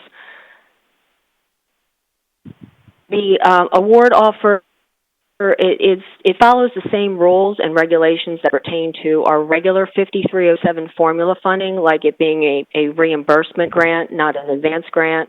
So there is no $39.9 million check in our bank, although there's some differences between that and our regular 5307, which were good news for HART. It came at a 100% federal share with no local match. For operating, it's normally 50-50, or in most cases for us, 80-20 for capital. There is no lapse date. The funds are available until they're expended. I am anticipating being able to bill and draw down the entire amount by the end of FY21, depending on our eligible expenses. So it's about 18 months for us. But really, the best part about this funding is that it can be used for eligible operating expenses, unlike our normal 5307, which we typically use to defray the preventative maintenance of capital. But it can be used for salaries, fuels, utilities, contracts, supplies, all kinds of expenses that may or may not even have to be related to COVID-19. So really what that means for us is that we can use this money where we would otherwise use our ad valorem. So it allows us to shift that ad valorem to capital, to reserves. And, you know, while it's not a long-term solution by any means, and it's certainly not a sustainable revenue source, it's definitely a short-term salvation for us considering those trends you saw in the first slide. Next slide, please.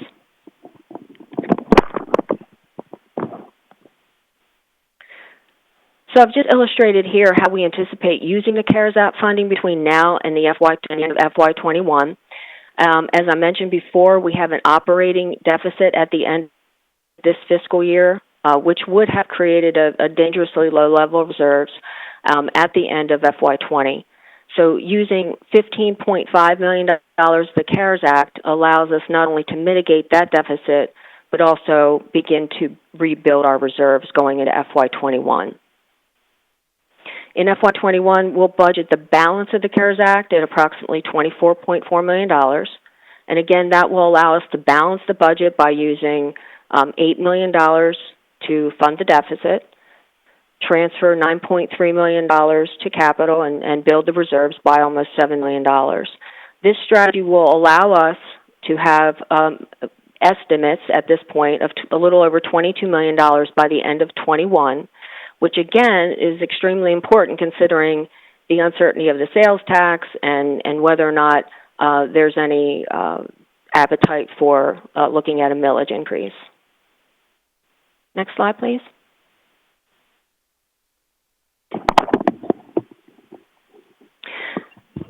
The tentative FY21 operating budget is $95,600,582. This represents a 15% increase over the FY20 budget and an 8% increase over the FY20 projected actuals, again, using CARES to get us into balance.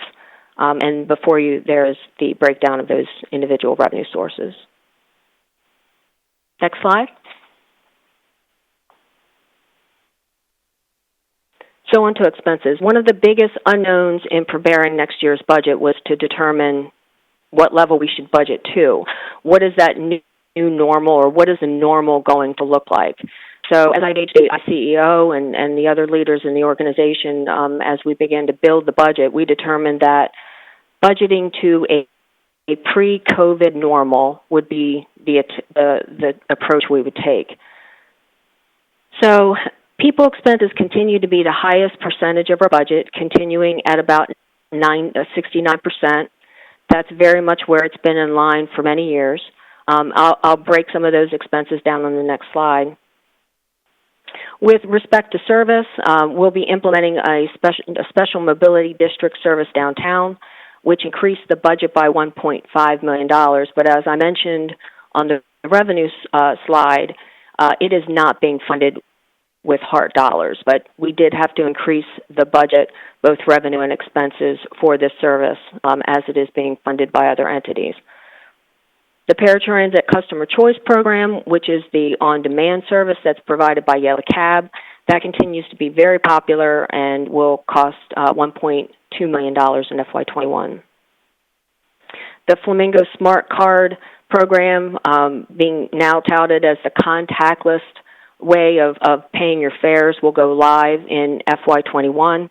Operating expenses are estimated at $1 million. Back in March, when fuel prices were falling in response to the pandemic, I was able to lock in fuel all the way till the end of FY21, and that is going to result in a nice fuel savings, not only this year, but in FY21 as well. I've included a small budget for contingency, even though our policy allows us to budget 2% of our expenditures as a contingency for reserve, would be closer to $1.8 million. $400,000 is much more fiscally responsible and ties us to the budget numbers that your leaders have said they need to function in FY21. An increase in parts is expected in 21 as we continue to deal with an aging fleet, longer lead times, and I'll talk a little bit more about HART State of Good Repair a little bit later. And lastly, liability claims are estimated to increase by 16%. Next slide. So as I said, salaries, wages, fringe benefits, 69% of our annual expenses. In FY21, 65% of the budget increase, so close to $8 million, is attributed to those expenses. Healthcare costs are about 13% of the total employee costs, and they represent about 9% of our total operating expenses. In FY21, those claims are expected to again increase by 17%, or $1.3 million, totaling almost $9 million in FY21. Overtime is about 8% of total employee costs. The overtime budget that we are proposing in 21 of $5.4 million would really be flat to FY20 projected actuals under normal operating service and conditions. So while it is an increase over the budget as well as how we're annualizing in 20, this is the projected overtime if we were functioning under normal service levels. As you know, we started a compensation study for non-bargaining employees at the beginning of the fiscal year. It recently concluded. As a result, we've budgeted 1% of our total personnel expenses, or about $650,000, to make adjustments in salaries recommended by that study for non-bargaining employees. However, as an offset to that increase, we will not be paying out any merit or cost of living increases or providing raises to our non-bargaining employees in FY21. Obviously, however, we will still honor ATU and Teamster step increases, any contract initiatives or incentives like the attendance bonus, uniform allowances, and as such that were ratified as part of their current contracts. And just lastly, you can see the number of full-time equivalent positions that we're proposing for FY21 is remaining flat to our staffing levels in FY20. Next slide, please.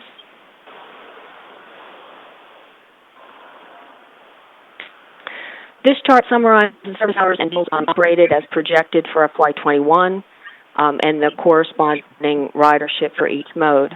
And then keep in mind with the FY20 projected, this reflects about a half a year of pre-COVID and a half a year of current service levels under the social distancing and reduced service schedule. Next slide.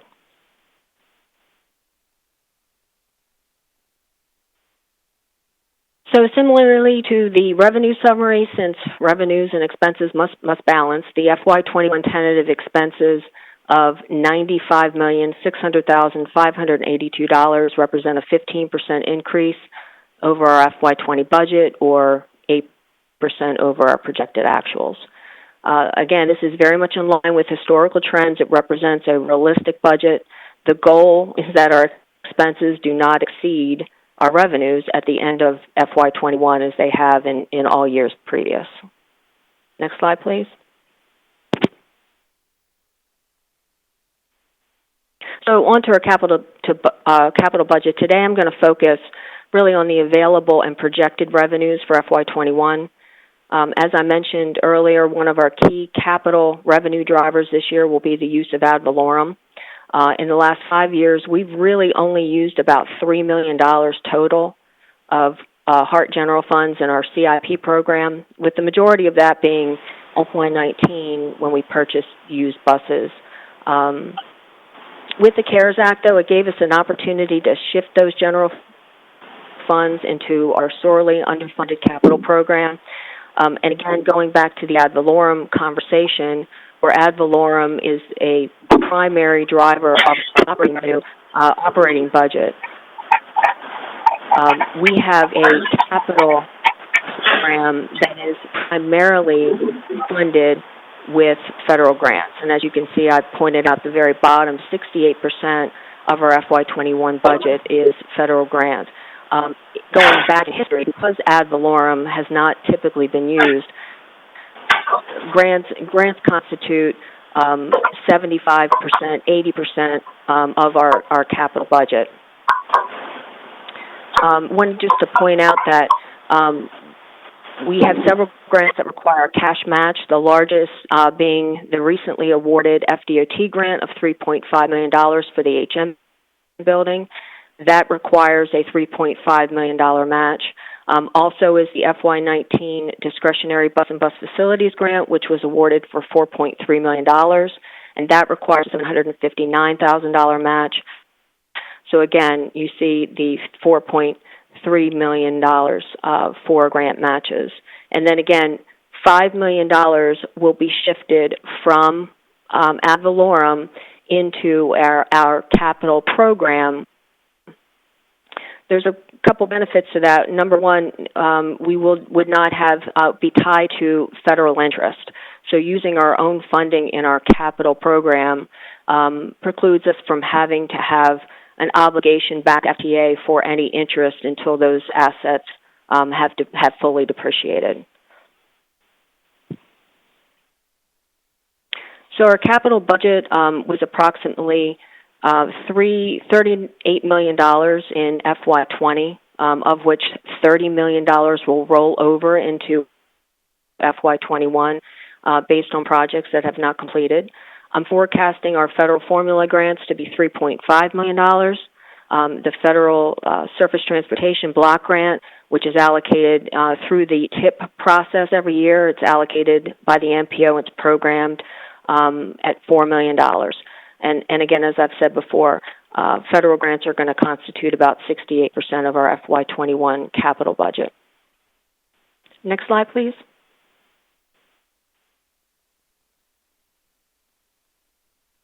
The FY21 tentative capital budget is $51,199,500, which is an increase of 35% over the FY20 budget, with a little over $21 million in additional new revenues. And before you is the breakdown of those revenue sources. Next slide, please. So while our capital revenues have increased significantly over FY20, our current estimated state of good repair backlog is more than double the available revenues. Again, I could go back to the millage conversation as a reason why we would need to look at a different or a larger or a sustainable revenue source if we are going to address the state of good repair backlog that will only get worse, not better, over time. The replacement of buses, vans, facilities, most notably the heavy maintenance building, equipment, non-revenue vehicles, almost $100 million. That figure does not include infrastructure like bus stops, which are still being evaluated. At this time, staff is still prioritizing those 21 needs, but when I come to the Finance and Audit Committee next month in August in preparation for the September public hearings, I will have, obviously, a much more in-depth list for your consideration. Next slide, please.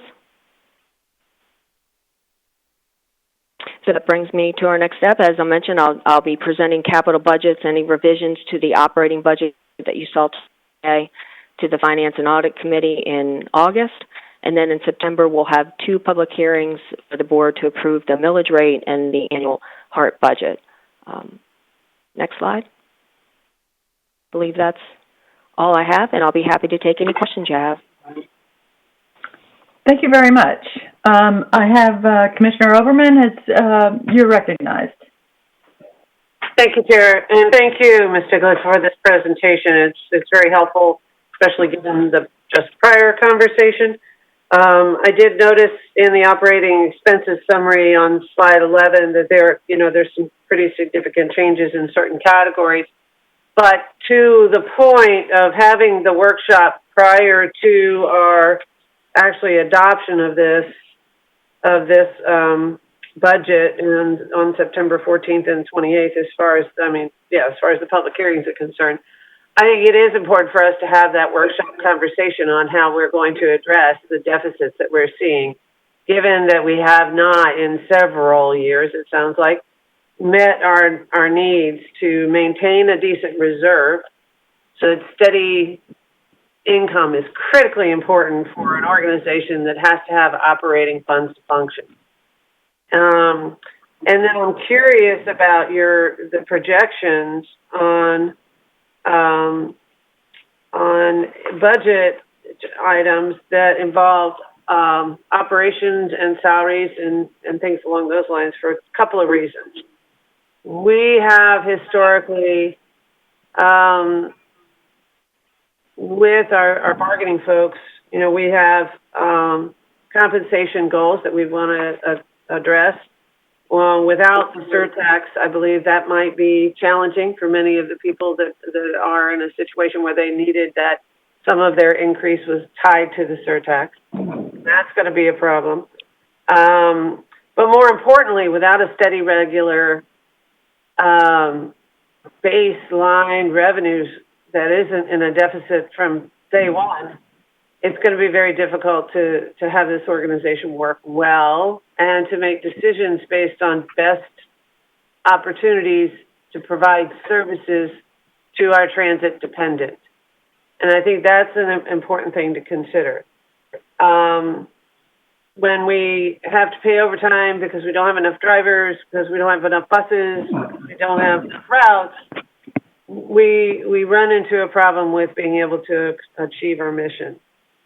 And my concern previously and going forward, depending on where we go with the surtax, having that based on sales tax is also problematic. Because as we are learning, actually looking at our county budgets and where we are in the economy as far as COVID is concerned, sales tax varies significantly. and this organization needs a steady operating budget it can count on. And the less volatile revenue source we have to count on is millage. So I appreciate your presentation. It helps see that the prior millage increase scenarios that you provided us in the millage presentation earlier does show us what we would need to do to help mitigate not only completely dissolving our reserves, but also because we do need to plan for emergencies and not count on FTA to bail us out during a health crisis, but it's great that they did. But more importantly, to get a stable revenue source that can meet our needs so that we are actually using our best opportunity to deliver services to customers or citizens. Because right now there are things that we do because we have not enough money. And that's problematic. So I look forward to the workshop prior to the hearings on budget planning and how we go about looking at different revenue sources and what our approach will be for generating additional dollars. And I thank you for your presentation, because without it, we would not have the real keen eye on what our numbers look like and how much of a deficit we have to plan for in 2021 and the years going forward. And I'll stop there. Thank you. We have a couple more board members have raised their hands. Director Williams, you're recognized. Thank you, Chairwoman Smith. In regards to your presentation, Cindy, I think it was excellent. It gave us an idea of where we are realistically and what you're forecasting for us. My concern, I believe Commissioner Overman just described it just as I would, so I won't belabor the issue, is that we certainly need a workshop to understand where we are and what we're doing, and then also to understand the operating expenses. And I think they may be included in your the savings and so forth, as well as things we're doing operationally in order to augment our overrun.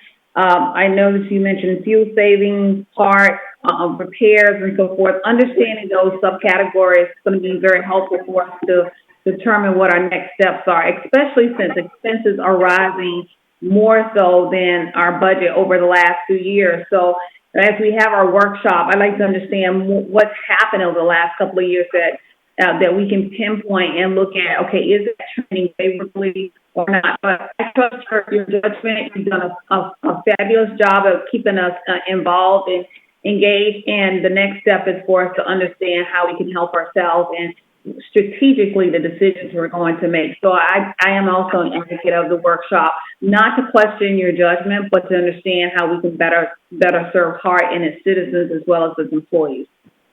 Thanks. Thank you. And Commissioner Kemp, you're recognized. Thank you. And I'm also very pleased. This is the most clear report that this board has had in the time that I've been on it, starting to near 4 years. I've been really wanting a report like this, and I think the board has not really understood. I remember holding up the budget one time and saying, look, we don't have a separate reserve. It's only our expenses, and we were getting perilously close to zero just last year, and I was fearful for how we were moving forward and didn't think people understood or realized. So I'm really glad that we're on this track. I think we've needed more transparency and education about how the budget moves forward. And like any transit agency, about 70% of those costs are operations costs, are paying of our drivers, our staff, and that. The other thing that wasn't highlighted here, and I don't know which report I heard it in, but I think you said something about it, but, I keep being told that I don't think it was so explained here, that our rolling stock, our buses are in very poor shape, and that we need to be thinking about some some way to do a major capital purchase, which, again, the fact that the CARES Act can be used for operating or capital. And as you've said, this millage has been operational. I'm not quite sure that I understand, Commissioner Overman, were you asking to have the millage workshop before we approve the budget in the next couple of months? Commissioner Overman, you're recognized to answer. Thank you. I believe we discussed having it in the first part of August, so I assumed it was going to be before those two hearings. I'll just caution this. I heard it was later in the fall, and before we go down this road, because everybody seems to be going down the millage road, I just want to say this. We have 0.5 mills. The legislature allows us to go up to 3 mills. In Pinellas, long time ago, they approved 1 full mill, and they have 1/3 the coverage area, 1/3 in their county for their coverage area. So they've always done better than us. They do have less population, but they do have some places that bring in quite a good amount of ad valorem. We should recognize the fact that Plant City is not part of this, so we collect no ad valorem tax and have not for many years from Plant City. That's one of the things that people forget or don't recognize. If we want to put up our millage, because they just raised it internally at PSTA because they had it from the original, allowing them to go up to a full mill. Somehow when this was chartered, the half mill was considered what we should do. That's why we have to put it on the ballot and everything again. The half mill has brought in, I think it's like $44 million this year, or $48 million, I think it was. And I think we have to be careful about thinking about this. For one thing, I know the inconsistency of sales tax, but what sales tax does is gives us a balance, so we're not just relying on ad valorem versus sales tax. The sales tax brings in much more revenue, far more in the usual years that we have been having than a half cent more ad valorem would bring in over time. And the other thing is that it wouldn't just be paid by the residents, but it would also be paid by visitors, business, everything else that benefits from a strong transit system. So I think it'd be really important to have this dual sources of revenue with the sales tax bringing in. It would have brought in so much more than we could ever expect. This millage increase, as you heard from the presentation, could not even take effect till 2025. We would have to put it as a BOCC on the ballot in 2022. That would make it, if we did a sales tax on the ballot in 2022, would make it competitive with that referendum on the ballot. And I think all this stuff has to be thought of in those contexts. So I just want to, before we start jumping on the millage wagon, I think we should recognize the whole picture. And you know, I haven't supported that in the past because the sales tax I thought was the wiser and singular thing to pursue. So that being said, I know we're going to have a longer discussion, but if we have a longer discussion, I think it should be later in the year. And I also think that we should also look at what the sales tax opportunities, even though HART can't do that they should balance that and understand that against these millage considerations. It's as I understand it, there's a lot of thought too that passing a millage would be harder than passing the sales tax. Thank you. Before we move on through other board discussions, Ms. Stiglitz, I believe you have some further response to some of this discussion. Well, I wanted to get clarification because I believe that the ICEO did mention the workshop would be post-adoption in the fall when, again, we have no real influence on ad valorem or millage at this point. You know, certainly I'm at the pleasure of the board, whatever you would like to do, but I believed what I heard was fall. Right. And I was just trying to clarify myself. we do not have any other. If you could show that slide of the next steps, I think that might be helpful. The next, the timeline that showed we have August 17th, the F&A committee will consider some, there we go. Thank you. And so this is the timeline. So there's no other board workshops on the budget per se. We will have 2 public hearings where we can discuss this and a committee meeting as well. The workshop that we were talking about about a millage increase or other sources of income in the future, and the other sources that Commissioner Kemp mentioned would come in the fall, as far as I understand it.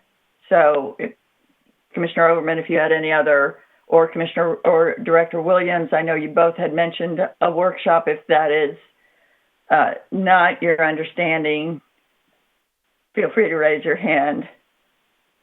That's fine. We can move on. Okay.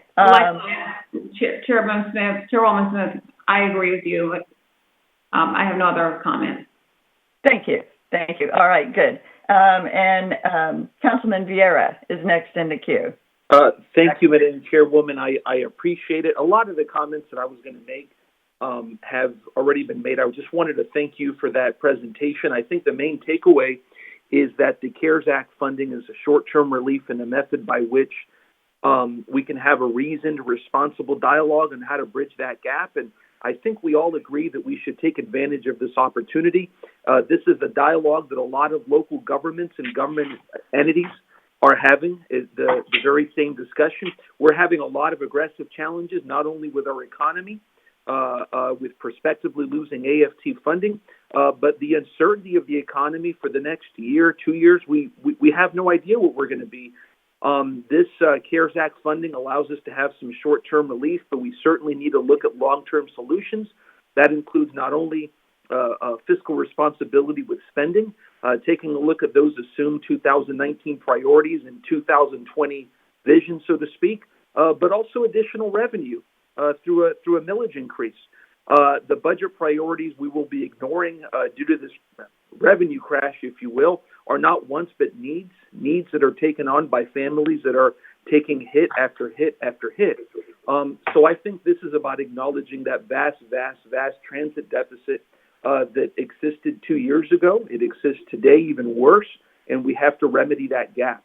But thank you for that presentation. I appreciate it.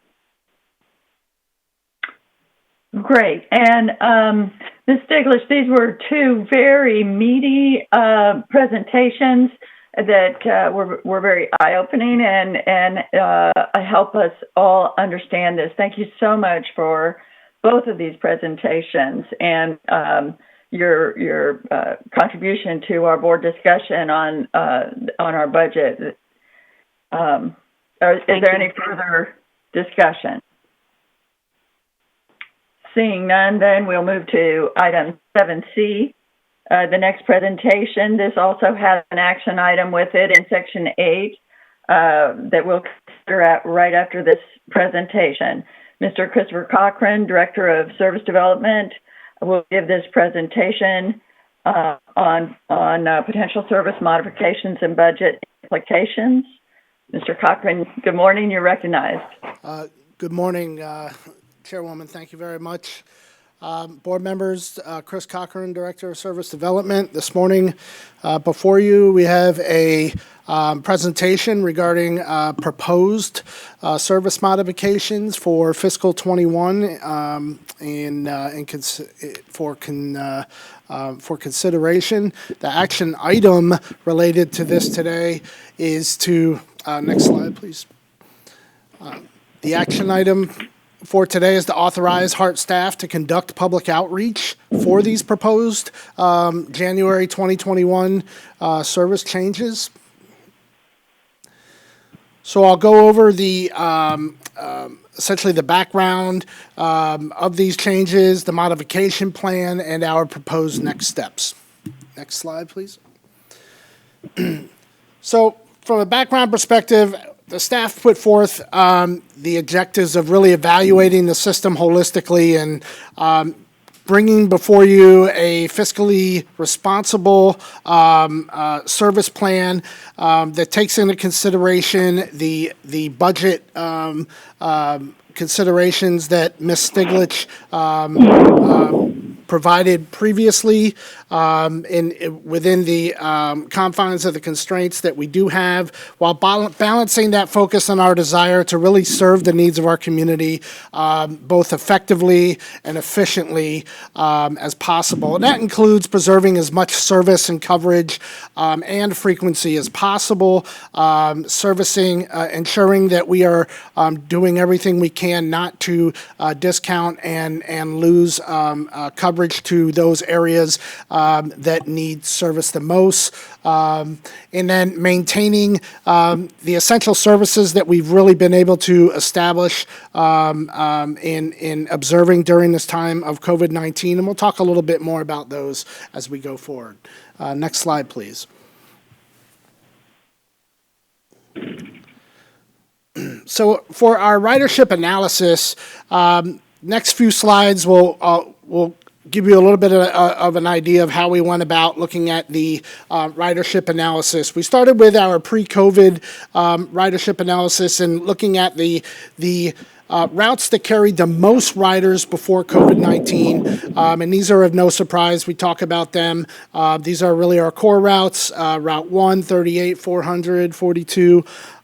These are our most frequent routes and carry the most amount of people and really are the most productive. Next slide, please. We also looked at those that were least during the pre-COVID times that were also the least productive, most of them with the least amount of ridership as well, and those that we can look at how it compared pre and post-COVID and how we make our decisions moving forward if they were to be in consideration of being cut any further. Next slide. We then did the same thing for these routes for analyzing what that ridership and productivity looked like during the COVID time period, and we used the core period of time during April when we really saw the dramatic hit of COVID really take hold. We obviously have a relatively limited amount of data compared to what we do previously for the pre-COVID period of time. But we still had, for the most part, we were still able to see some of the big routes, Route 400, 1, 42, and 6. Our core routes still continued to perform well post-COVID, during COVID, and some of them actually even better in their passenger per revenue, just in a way that they were being run. Next slide, please. And then we still did the same thing in looking at the least essential trips during this time. And what we really established during the COVID-19 in these last two slides here is in seeing what were the most productive and least productive is establishing that during COVID-19, we saw such a dramatic drop in ridership. We were really able to establish that these are the essential trips. If you go back to that slide with the most productive ones during the COVID-19 period of time, those are the most essential routes at this period of time, and they run relatively parallel to what we saw pre-COVID. So what we added in here, and I do want to note, I apologize, the label on here, the red or orange there should say fully allocated rate of $108.50. The difference between this, the fully allocated cost takes into consideration all of the expenses across the agency, capital, administration, operations, absolutely everything. The marginal rate only takes into consideration operator salaries, fuel, maintenance, and those directly related to buses running on the road. So that is a clarification for you to recognize in this. So we were able to calculate these costs per passengers by route, and helping us to identify what were the most efficient routes as well. And those are also line up very well and parallel in what we saw as the most productive in the passengers per revenue hour as well. Next slide, please. And then you can see the cost per passenger by route, by frequency here. And I think it's important to note that the more frequent routes did perform better. They traditionally have, and they continue to as well. So we do recognize that, and we did take that into consideration in doing our best to minimize our impact on taking away from frequency across the system. Next slide, please. So our modifications plan, the service changes summary really fell into 4 categories. We had some minor route adjustments, substantive modifications, reduced frequencies, and ultimately our recommendations to remove service on a number of routes. And go into the next slide, we'll start talking about each one of these categories. So in looking at our adjusted and added services, these are a handful of routes that we're looking at making some adjustments to. And these are spread out throughout the system. So we are again looking at this in a holistic view, and not just focusing on one single area, ensuring that we're doing our best to spread this out as evenly and equitably as we can throughout the system. Next slide, please. So we'll go through each one of these recommendations. Route 5 and 48, our recommendation is to bring that service back on to USF, the Route 48. That was something that was there before Mission Max. We've been in communication with USF. As of now, they are supportive of the idea. There are some further talks to discuss with them and getting that back on there, but they are supportive of the idea.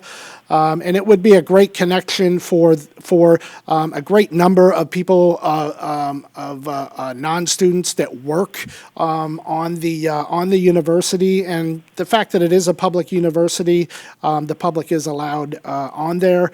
It should be noted, a lot of questions come up, well, they have their own Bull Runner service. The Bull Runner service, only students are allowed. You have to have a student ID on the Bull Runner. So this does provide some transit onto there directly from HART. Next slide, please. Adjusted route here would be moving Route 7, still running from MTC to the West Shore area, but moving it over from North Boulevard from the UT campus up to MLK. Instead of running on North Boulevard, we would run it down Main Street, which would provide some improved connectivity in the West River redevelopment area, providing some critical connectivity to the significant growth in affordable housing on that Main Street corridor between North Boulevard and Howard Armenia, and that route would then run up Howard and Armenia to MLK. Next slide, please. And then on Route 8, we would move that service from 4th Street down move it up to 4th Street and run it down through Channelside. And instead of running it all the way down into Water Street, it would run a little bit less duplication of the current car service, and it would run down Jackson and Kennedy and provide a little more direct service to MTC. We anticipate better connectivity with our downtown services to be able to get people into the Water Street district area. So this would this would provide a little more direct service through downtown to MTC. Next slide, please. Route 10, this would be a new service bringing back an old service that was discontinued in Mission Max along Cypress Avenue. We would discontinue the downtown portions of Route 60 and 275 and then put that into funding the Route 10 between downtown MTC and airport via Cypress. Cypress Avenue, obviously, we all know, has seen a great deal of development along that corridor. And we so oftentimes have to divert the 275 and 60 off of 275 because of traffic anyway. This really makes a lot of sense for us to put it on there permanently at this point in time until there's a more viable option in this, perhaps in the median corridor in the future between downtown and the airport by some other means of service. Next slide, please. Route 42 and 45, currently they're interlined through Yukon. We would disconnect these two and have the Route 42 essentially doing a circulator up north that would bring back some service in the that sort of Bears in Florida Walmart area that so many people have been asking for. So many people have been asking for up in that area, it would, the Route 45 would no longer go into Yukon, and it would just be a single seat ride from UATC to West Shore, and we feel strongly that this will help fill the gap for the proposed discontinuation of 275 between the 275LX between UATC and downtown that we'll talk about in a moment here. Next slide.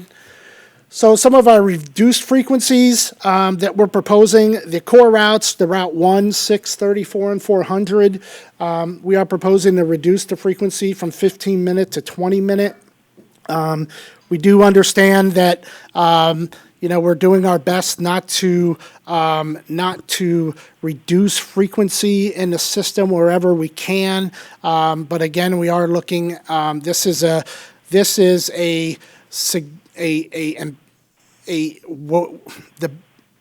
great way for us to do a relatively minimal reduction in frequency while having a really impactful decrease in the budget for operating costs in doing this. And, we don't want this to get confused with our, there is no desire or change for us to have goals for service levels at 15 minutes ongoing in the future. This is really simply a reflective of our current situation. It would be our goal to bring these frequencies back again in the future as soon as possible. And then the Route 33 and 46, reducing those from 30 to 60 minutes, and then make some changes here in the 24LX to reduce a couple trips from out east in the South Tampa in the mornings. Now, this is a number of removed services. The majority of them are express routes that we're proposing to be removed. Some of them will be partially merged. We're proposing some mergers with the 60 and 360. That hasn't been fully figured out exactly how we would do that. Let me just go ahead and go to the next slide. I'll go through each one of these. The Route 25, LX, and Route 60. Again, this is the map you're seeing is the current alignment of the 360. We would propose to something we haven't quite figured out exactly how we would, but we would look at some strategy that we can get the 360 LX to pick up some of the Route 60 LX that went away, and the Route 25 LX would ultimately discontinue. And we would look to increase peak frequency to compensate for that loss of service on the 60 LX and 25. Next, please. On the Route 35, all of these will be merged into the Route 30 to create a one-seat trip for rides between Northwest Transit Center and NTC. This would essentially go back to the original route of the Route 30 pre-Mission Max. Another example of where we have done the evaluation to really establish that it's best for us to put this back to where it was pre-Mission Max. Next slide, please. The Route 275 LX, we are looking at currently, obviously, as you all know, it goes from Wesley Chapel to downtown to the airport. Our proposal would be to end it at UATC, and then riders would have a number of options to ride from UATC to downtown, albeit not an express route any longer. We would change the 275LX to the 222LX, and again, that would only go between UATC and UATC. Of note, I think it's important to recognize that in looking at this, one of the reasons why we cut it off at UATC is that we did see that 54% of the ridership on this route does occur between Wiregrass and UATC. The HART Flex in Northdale, we would continue to provide a service up to the St. Joseph's Hospital area, Van Dyke, Calusa Trace Boulevard area there, Ondale Mabry. From Fletcher, however, it would no longer be a flex route. It would be it would just be a fixed route service that runs as a regular bus. It would no longer deviate.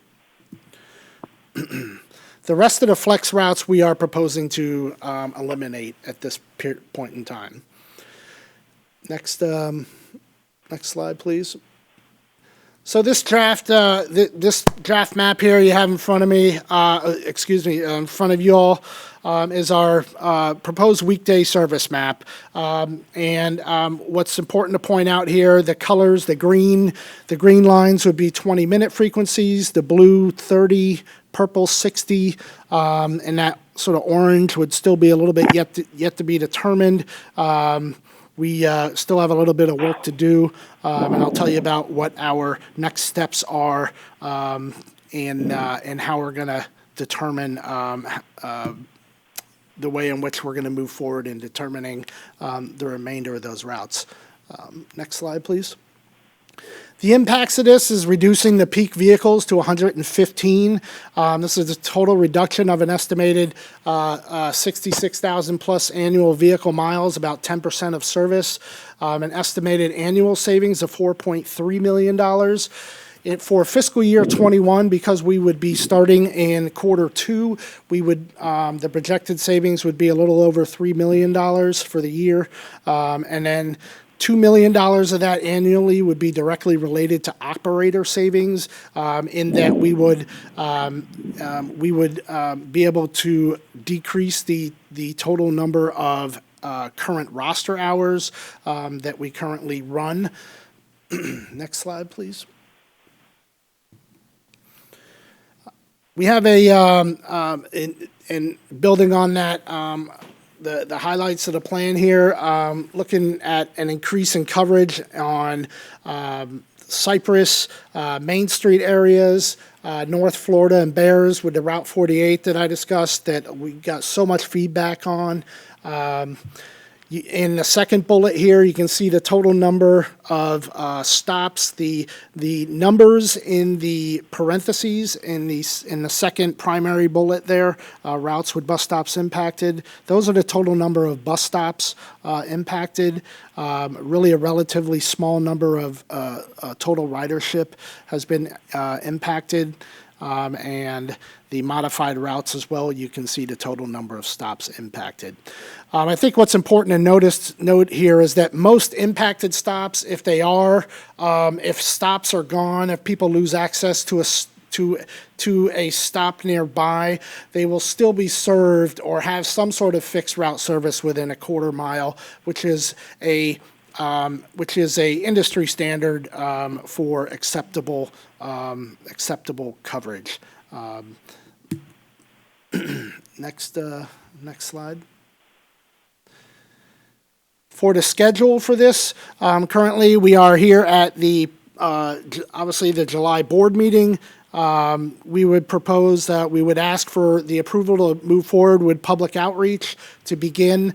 We've essentially developed a framework that we can plug a plan into moving forward upon your approval, and we would continue that outreach through September and bring back the results to a public hearing in October, and again, bring it back to the board, the final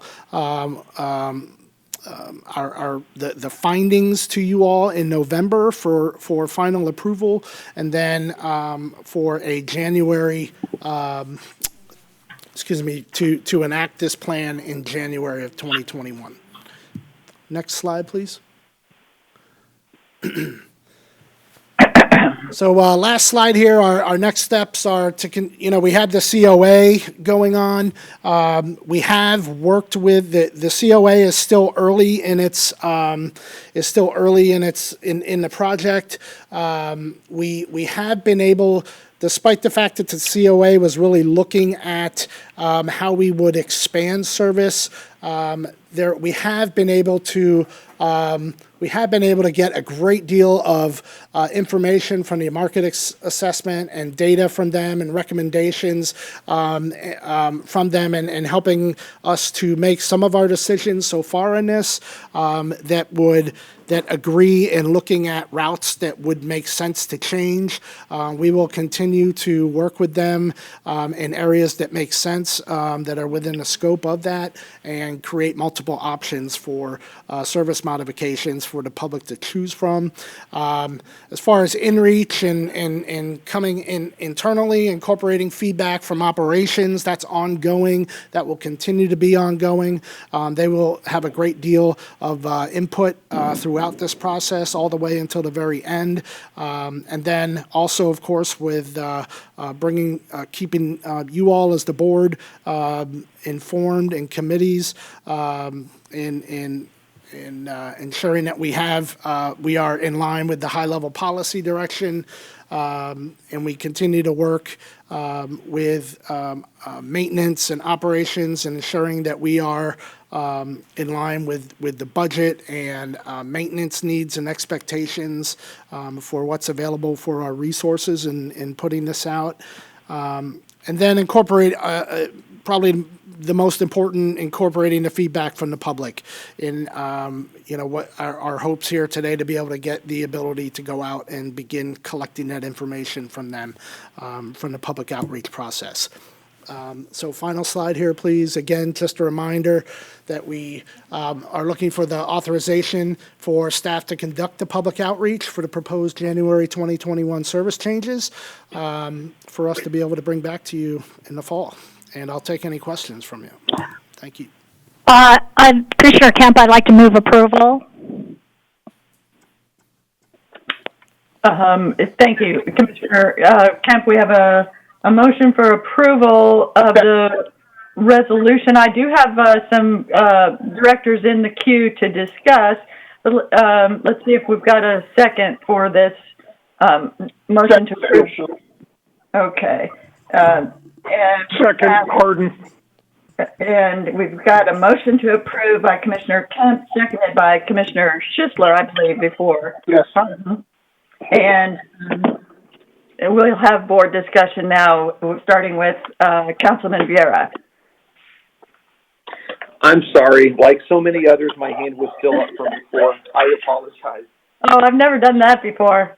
I think we all have. Commissioner Kemp, you're next in the queue for discussion. Thank you. I'd just like to thank staff first for their work on this, and point out a few things about it that I like, and some others that I have some questions about still. And one is, I think one of the most important things that I've wanted for a long time is us to do our maps, which I think are best practices by the minutes of the route. The green being the 20 minutes, and the other the other colors. I think that's really important for us to see kind of the robustness of our service, which isn't very robust, as we all know, because we're so underfunded. But at any rate, I think it's really good to put it out in that way because it makes it very understandable, and I'm glad we've moved to that. Second, I'd just like to say that I still find I'm very happy about the Cypress Avenue route. I've wanted it for a long time. It got taken away. We need to have it back. I think it's really important. And it's a great connector on an arterial road, at street level road from downtown to the airport. So I think it's just what we've been, or near the airport, what we've been asking for, and I think that's a really good thing. The other is that I still find Route 8 from Ybor City to downtown, when we are stretched so thin and so making such strong cuts in service and everything else, to be very duplicative of our already established streetcar, which we can't move that. And so I really question that particular service, Route 8, from Ybor City to downtown, because I still think I find it very duplicative of what the streetcar can provide. And now that the streetcar is free, I really just don't understand it, but maybe there's a logic to that that I'm not getting. Finally, I'm, as you know, a little bit disappointed, but willing to deal with it for now, about the cutting down of routes from 15 to 20 minutes, 15 minutes not even being kind of what a true robust service. But I think in coronavirus times and in these budget times, I can understand the need for that. What I don't understand is, I know that 275LX, which went from Wesley Chapel to the airport, and I understand which I really pushed to have it moved from Wesley Chapel down Bruceby Downs and into the university area rather than along 275. As I know you found out that the robust ridership occurs between the UATC and Wesley Chapel. I think I heard, I don't know whether it was 47% or 57% of the ridership. My question about that is, as I understand it, we're fully paying for this cross-county bus service. And again, this is in times when we're stretched so thin and we're removing services or cutting services that are serving our county that is paying for HART. So I just want clarification on that, because if there's any route that FDOT should be paying for, cross-county, it's that, or at least have a half contribution from Wesley Chapel, whatever it may be. And I'm also not understanding, is the ridership from UATC for jobs in Wesley Chapel, or is it the opposite? I don't know. But I really think that it's unwise for us to pay for this cross-county service. I really think it should be something that FDOT funds.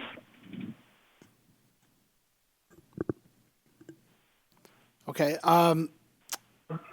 Well, what I can tell you is that we know that at this point in time, DOT has been paying roughly 10% of it. So you're right. We've been paying the vast majority of it, and we have been talking about DOT. Speaking with DOT, if we can continue to collect those funds that we were prior to this. Now that we're proposing to change the route so much. And if we can collect those funds, and it being such so much smaller, it would dramatically change the percentage of the route that they are contributing to. So that I think it's fair to say that you make a very good argument for us to take that into consideration for whether or not this will make the final cut. And that's why these are draft, and why we bring it to y'all for feedback. So your concerns are noted, and I assure you we will look into it and keep you updated on the progress of what goes on with 275. Thank you. Commissioner Kemp, you're back. Are you done? Okay. All right. Thanks. We lost you for just a second. Is there any other discussion on the motion? The motion to put this out for public outreach as part of the process before it comes back to us for discussion. So, seeing none, the motion is by Commissioner Kemp, seconded by Councilman Schisler. Let's take a roll call vote. Thank you. This is Danielle from HART. Please say yes or no after your name is called. Director Castor? Director Castor? Yes. Oh, thank you. Director Harden? Director Harden? Director Kemp? Yes. Oh, I apologize. Yes. So many mute buttons. Thank you. Director Kemp? Yes. Director Knight? Director Knight? Director McLean? Yes. Director Mechanic? Yes. Director Miller? Director Overman? Yes. Is Director Knight call-in user number 8? He's muted. Yes. Oh, thank you, Director Knight. Director Schisler? Yes. Chair Smith? Yes. Director Vieira? Yes. And Director Williams? Yes. The motion passed unanimously. Thank you. Thank you, and thank you for a very good, thorough presentation, Mr. Cochran. That was really good to see all those maps and information about the ridership and routes. Our next presentation is 7D, Hurricane Preparedness Update. I'm hoping that this can go quickly because we do still have a couple of other action items on the agenda before we start losing board members. So, Mr. Malloy, you're on. Yes, ma'am, Chairman, and I will move efficiently. Next slide. So real quickly, I'm going to talk about how we prepare for the hurricanes, just give a really quick overview of HART and how we collaborate as a region, specifically what HART does in terms of our level of service, the timelines, and any questions you may have. Next slide. The success with hurricane preparedness really comes from the preparation and partnerships that HART has with the external stakeholders within our community. Organizations such as Hillsborough County, specifically the Office of Emergency Management, the City of Tampa's Emergency Management, both FDOT and FTA. We are constantly working throughout the year and updating our emergency preparedness plans, testing them out, and running through them. We review MOUs that we have with different stakeholders, such as USF, in terms of where we place vehicles in the event of hazards that occur. And we combine that with both training at both the employee level and organizational level in preparing for hurricanes and how we respond. Communication is key. How all these external stakeholders communicate both with each other, to our employees, and to the public. We role play that out. And we also are continuously looking at deployment strategies of how we provide the most appropriate response to make sure that we are meeting the needs of our community in the time of a hurricane. Next slide. So at the larger level, we wanted to share with the board HART and the regional capabilities when it comes to a hurricane. There are a number of stakeholders in terms of how transportation is responds when a hurricane takes place. And those players include HART, the Hillsborough County School Board, Sunshine Line, as well as the ambulance providers. So breaking that down in terms of our regional capacities, HART has already established fixed bus route evacuation routes throughout the county. And HART's really going to be looking at those general population evacuations. So how do we move the largest amount of people to those shelters. And HART's focuses on that general population evacuation, really in the incorporated areas. The school board, Hillsborough County School Board, based on the type of bus they have, they're really looking at those unincorporated areas outside of those fixed routes for evacuations that HART's put in place. So if there are mobile home communities or more rural areas within the unincorporated portion of the county, the school board actually takes those leads and is a great partner with us. Sunshine Line, which is a portion of the county as well, takes the lead on special needs, and the school board and HART supplements and helps Sunshine Line with those special needs trips after Sunshine Line. In terms of life support services, so anything that HART, the school board, or Sunshine Line cannot support, we work hand in hand with ambulance service providers such as TransCare, Sun City Rescue Squad, and AMR to make sure that those in the deepest need also have transportation services in the event of a hurricane. So that's kind of the larger regional capacity of the transportation entities, and those are all under the coordination of the Hillsborough County Office of Emergency Management. Next slide. Now, specifically, what does HART do? We just wanted to share, we've broken down progressive service level reduction. So as the weather changes and under direction from the Emergency Policy Group and the Hillsborough County EOC, HART will then start reducing its service level. So from level A, which is our regular service, to B, which is kind of a Saturday level, level C is our Sunday level of service, and level D where we close down completely. One of the things I do want to point out is that with COVID, we are operating at a level C or Sunday level of service. So what I'm showing you is our overall plan, but where we're currently operating now is at the level C, which is our Sunday level of service. If a hurricane were to take place, we would move from that level C to that level D. And again, just as a reminder, our paratransit service is going to mirror our fixed route service. So as you see these service level reductions, if the question is asked, well, how does HART handle its paratransit service? It's really going to mirror that fixed route model that we provide. Next slide. And then finally, again, I started off talking about how important partnerships are and preparation. We coordinate with Hillsborough County EOC, the school board, and Sunshine Line.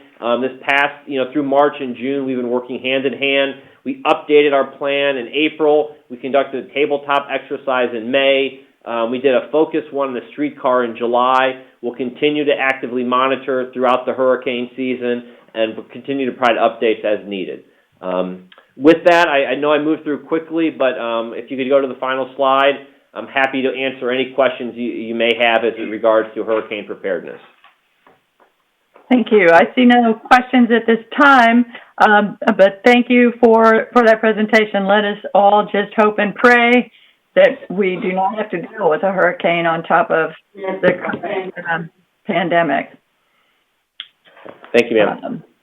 Yes, thank you very much. I see no further discussion on that item, so we can move to the next item, 7E, personal injury general litigation services procurement, and it's Mr. Edmondson again. Your recommendation. Thank you, Commissioner. I'll try to go through this as quickly as possible. This process will mirror the process that we presented earlier with respect to procuring legislative consulting services at the state and federal level. So we'll go through it as quickly as we can. Next slide, please. HART currently holds 3 contracts for legal services related to those cases of general litigation and personal injury. Abbey, Adams, Dean Ringers, and Quinteros are the 3 firms. Each of those expires in August of 2020. 2 of those 3 contracts have not incurred any expenses, the Abbey contract and the Quinteros contract. Next slide, please.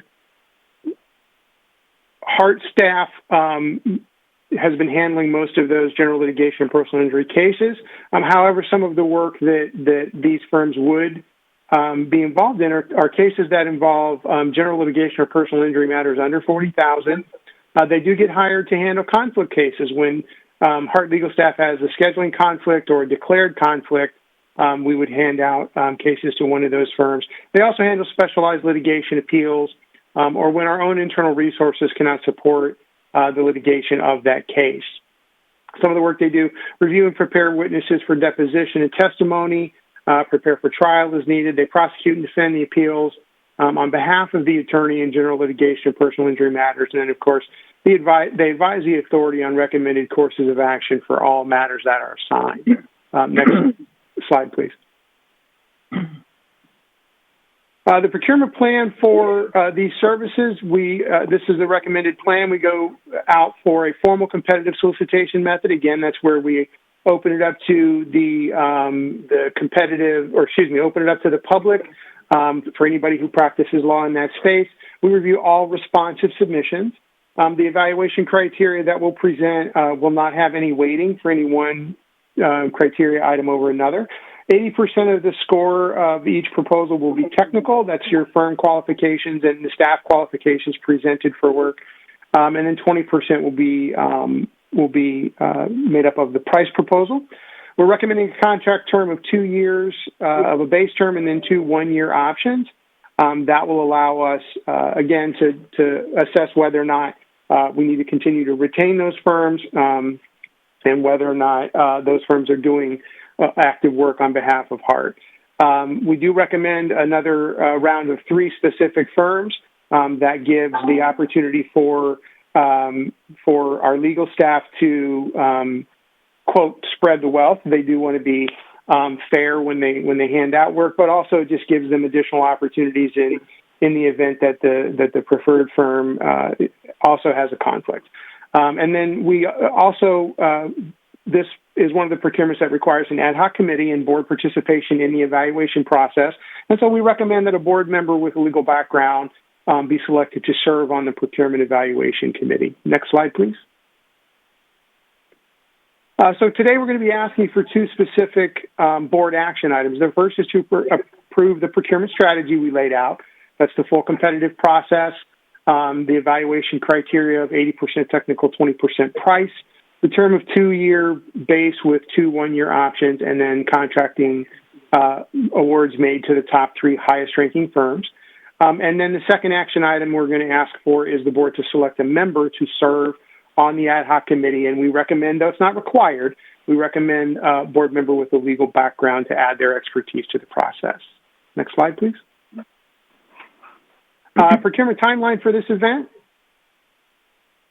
Procurement timeline for the event really, again, is just subject to all things going according to plan. As the board approves the procurement strategy today, we will issue the solicitation in the days that follow. We will ask that those proposals be returned to us in August. We'll review the return proposals and engage the procurement evaluation committee to score those proposals. And then at the October 19th, 2020 Finance and Audit Committee, we will present our award recommendations for their approval and forward motion to the full board. And then at the November 2nd, 2020 board meeting, we will ask the full board to review and approve the contract award. Next slide, please. Oh, I apologize. Actually, Danielle, I'm going to ask you to go back 2 slides. There we go. So the first action item we're going to ask for the board is that they approve the procurement strategy. Yes, great. I move to approve. All right. And I'll second. Councilman Commissioner Kemp. Seconded by Commissioner Kemp. And thank you for this very clear presentation of this process. It's interesting we have an example today of both processes. This one with the RFP with board involvement because it's a legal procurement compared and contrasted with the earlier RFQ process. So just to keep in mind for our workshop, the difference between these 2 processes. Is there, I see no hands are raised on the motion to approve the procurement strategy. Any discussion? All right. Then let's go ahead and take a roll call vote. Thank you. Please say yes or no after your name is called. Director Castor? Yes. Director Harden? Director Harden? Director Kemp? Yes. Director Knight? Yes. Director McLean? Yes. Director Mechanic? Yes. Director Miller? Director Overman?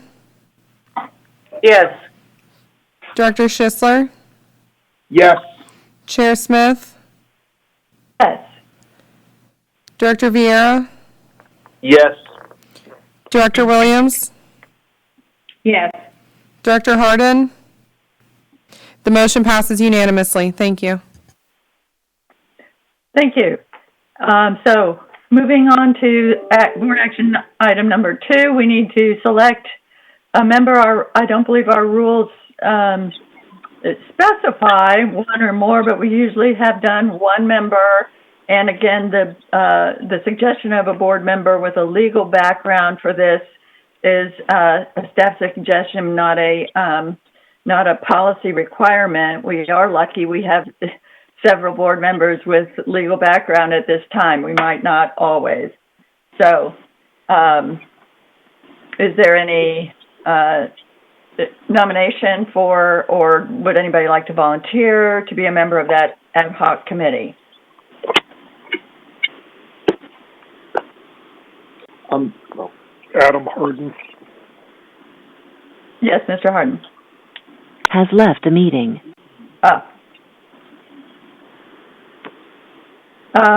So what we need is a volunteer or a nomination of a board member to appoint, that we could appoint to this ad hoc committee for the procurement of legal services.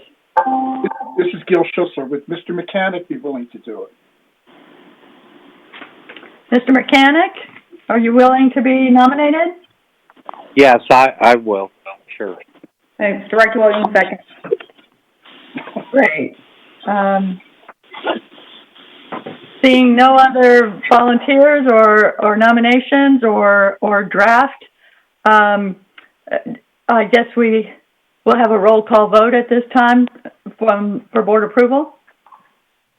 Yes, ma'am. Please say yes or no after your name is called. Director Castor? Yes. Director Harden? Director Kemp? Yes. Director Knight? Yes. Director McLean? Yes. Director Mechanic? Yes. Director Miller? Has joined the meeting. Director Overman? Yes. Director Schisler? Yes. Chair Smith? Yes. Director Vieira? Yes. Director Williams? Yes. Director Harden? Yes. Thank you. Motion passes unanimously. Well, thank you very much, Mr. Mechanic, for your willingness to serve, and thank you, Mr. Edmondson, for another great presentation and leading us through so efficiently. Thank you, ma'am.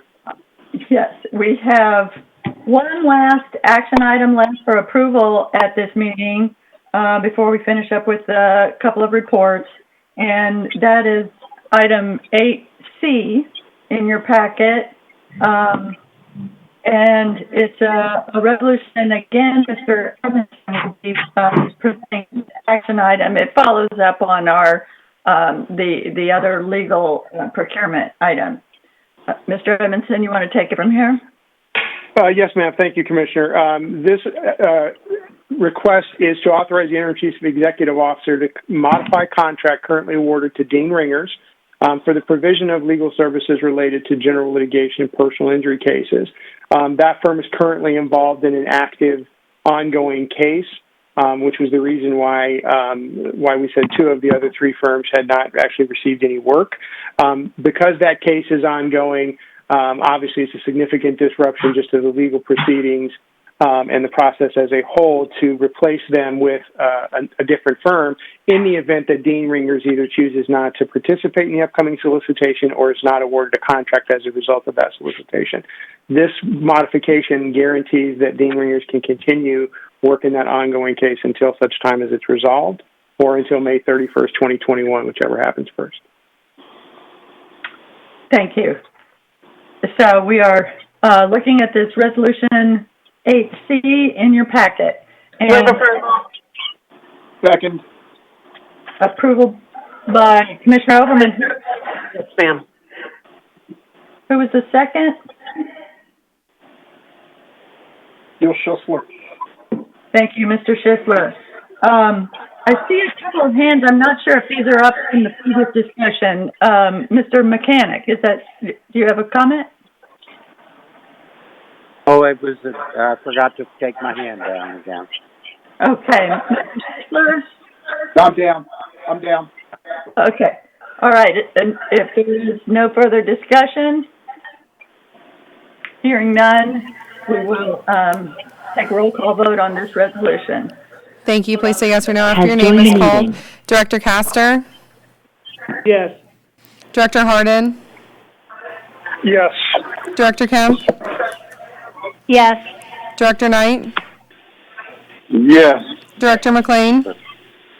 Yes. Director Mechanic? Yes. Director Miller? Director Overman? Yes. Director Schisler? Yes. Director Smith? Oh, I'm sorry, Chair Smith? Yes. Sorry. Director Vieira? Yes. Director Williams? Yes. The motion passes unanimously. Thank you. Thank you. And thanks everyone for sticking with us. We are nearing the finish line with the next item, Interim Chief Executive Officer's Report. Ms. Stewart, you're recognized. Thank you, Madam Chairman. Good afternoon, board members.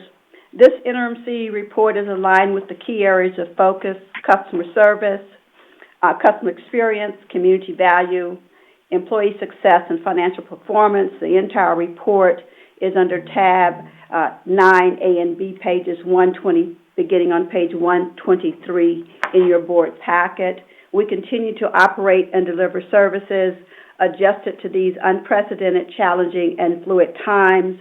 The first slide should show our response to COVID-19. We've expended more than 5,259 hours disinfecting and sanitizing our facilities and our vehicles. We continue to operate on a reduced, modified level of service with the Sunday schedule, but we've been in communications with MacDill Air Force Base, the City of Temple Terrace, the County Administrator, and the City of Tampa, and they've confirmed that there are no immediate plans to return administrative employees to the offices full-time, and therefore at this time we're not adjusting the service based upon that information and feedback as we daily monitor our ridership, our fare box, and other matters. You can go ahead and change the slide, Danielle, please.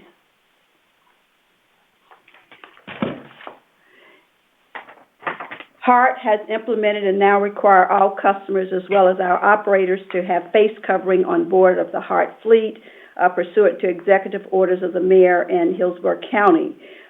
Enforcement continues to be an issue. HART has made a decision that our agency will not put our operators at risk to enforce the policy on public transit, but we do have the signs posted every place, and we also have a oral announcement on all of our vehicles.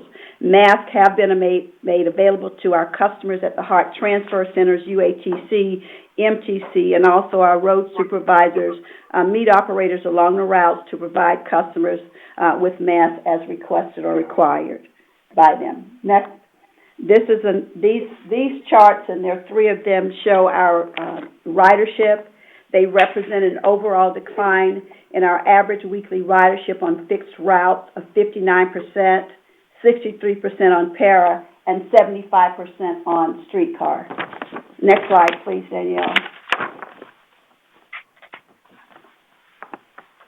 Go ahead. Next slide, please. Go ahead.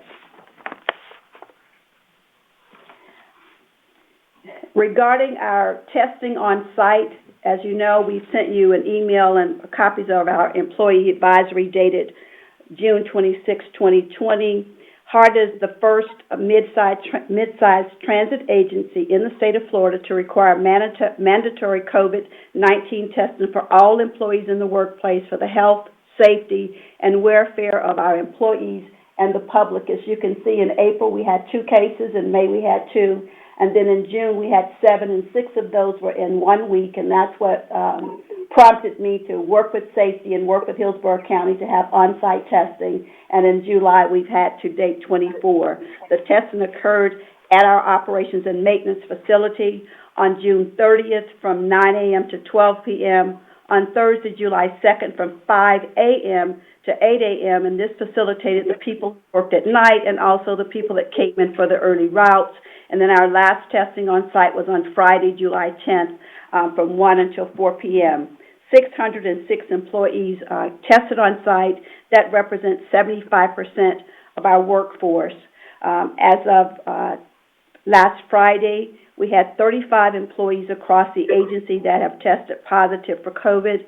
That included 15 bus operators, 4 van operators, and 1 streetcar motor person. We will have an update today after 1 o'clock. 9 of these employees have been returned to work, and 12 of the employees, in our effort to remove the asymptomatic employees from the workforce, we had 12 of those employees that did test positive. HART continues to work and be a partner with APTA.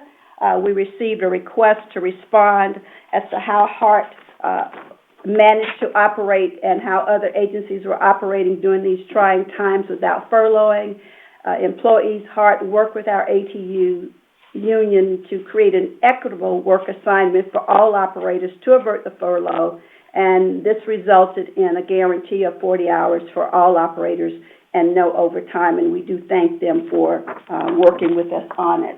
Our external communications of the ICEO included telephone conferences with David Green of T-BARTA, with the regional office of Honorable Kathy Castor regarding CARES distribution. We received an inquiry from Lakeland Polk County Transit Agency, and also on Friday I had an extensive conversation with Brad Miller of PSTA on operational and transit issues. Colin has already given a report on the hurricane preparedness for the agency. We continue to have our virtual meetings in June with the Joint Operations and Safety Committee and Finance and Audit Committee and the Strategic Planning Committee, and thank our board members for their leadership in those efforts. The Envision Streetcar Project with the City of Tampa, there will be a joint briefing at the board meeting in August. The letter of endorsement that the Strategic Planning and External Relations Committee directed staff to draft has been drafted, and it will be presented at the August meeting after the presentation. And just a heads up, we are committed to the project. However, it is definitely based upon funding from the sales tax, and if we don't get the sales tax, then we'll have to come back to the board for any alternative financial sources for that. Regarding a brief statement of our project updates, the BEAT AV project is on schedule. Flamingo is on schedule. The streetcar rehabilitation is on schedule, and conversations regarding property acquisitions to expand the heavy maintenance facility, and also for our proposed route and building maintenance and bus shelter storage facility is all dependent upon funding. Under employee success, we've already completed, keep going, Daniel, so you can catch up with me. Under employee success, we have completed the upgrades of our maintenance bay 10 in our heavy maintenance building, and it's designated for cleaning and sanitizing the area, so it's not next to the areas where we are doing the regular maintenance on our buses. We've recognized the HART Heroes along with our partners in the community, Gamma Theta Omega Chapter of Alpha Kappa Alpha Sorority, along with Casper's provided breakfast on June 26, 2020. Others who've made donations and provided grab-and-go lunches and or sandwiches for HART include our Central Florida Comto agency that Carla Williams of HART is the president of. She worked with the Gaston Culinary Services, and we also received donations from Glory Days Grill and PDQ. HART has recognized 21 employees for 5 through 20 years of service to the agency, and this is just an example of what the certificate of appreciation that is presented to those employees look like. An update following up on the report from Carlton Fields. One of the recommendations related to classification and compensation for HART employees. Cindy alluded to the compensation study that has been completed by MGT Consulting for our non-bargaining positions. No decision has been made on any salary adjustment, and it is imperative that during the first phase of the recommended changes that they are consistent with our budget and the fiscal overall health of the organization. HART continues to monitor grant opportunities, and right now we're looking at the House Appropriations, Transportation, Housing, and Urban Development bill for fiscal year 21 appropriations. And as an update from CARES, as Cindy has already stated, HART has received the first reimbursement in the amount of $5,957,411. I close this 11th CEO report with reflection on yesterday, today, and tomorrow. HART cannot be the heart of yesterday. It is the heart of today, and with each passing second, we move to the future. I have been an integral part of each of the presentations that you've seen today, meeting with staff with input on more than one occasion. We must adjust to change with the times to be the heart of tomorrow. Leadership, dedicated employees, excellence, directed transitions, and equity across this agency is essential for HART's survival, and the woes of the past cannot dictate the present.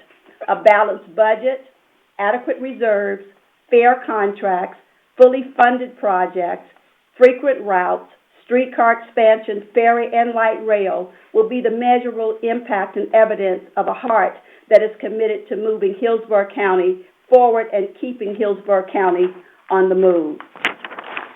The second part of my report is a highlight of any sole source and or deviations from procurement. There have been no deviations from the procurement manual at this time. The only sole source is in the amount of $26,090 to Aero Global, which is a contract that relates to additional shields whenever we have an accident or a damaged unit on any of our vehicles. Any questions? Thank you, Ms. Stewart. That was a great report, and thank you for the optimistic, inspirational note in these times. It's very much needed, and I appreciate the thoroughness of your report. I see no board members' hands raised for questions or discussion. Madam Chair. Yes. Madam Chair. Yes, I'd like to, I didn't hear nothing on today's meeting about the interim CEO and an increase. Are you going to address that, or is something that came out, it was dated July 20th? I wanted to know what the specifics on that. Sir, the CEO contract is coming under the office of the General Counsel. So that was something that didn't come through the board. You sure that shouldn't have came through us? Because we had an agreement, and for that, I want to know a little bit more about that. Can you elaborate on that, sir? General Counsel. Director Knight, that item will be coming up in the General Counsel's report. So okay. we will have that, and I would like, thank you very much for that question. And I would like to also note we do have another action item as well. I hope I didn't mislead anybody when I said the Section 8 was our action items was the last of our action items, because we've got another one coming under General Counsel's report for board action. So I hope we keep our quorum just a little bit longer. Okay. Thank you. Thank you, Director Knight. Any other questions for our interim CEO? Madam Chair, I am on a bridge now, no longer on the video, so I'd like to a few moments just to respond to Carolyn's report, please, interim CEO's report. Of course, Director Williams, you're recognized. Thank you.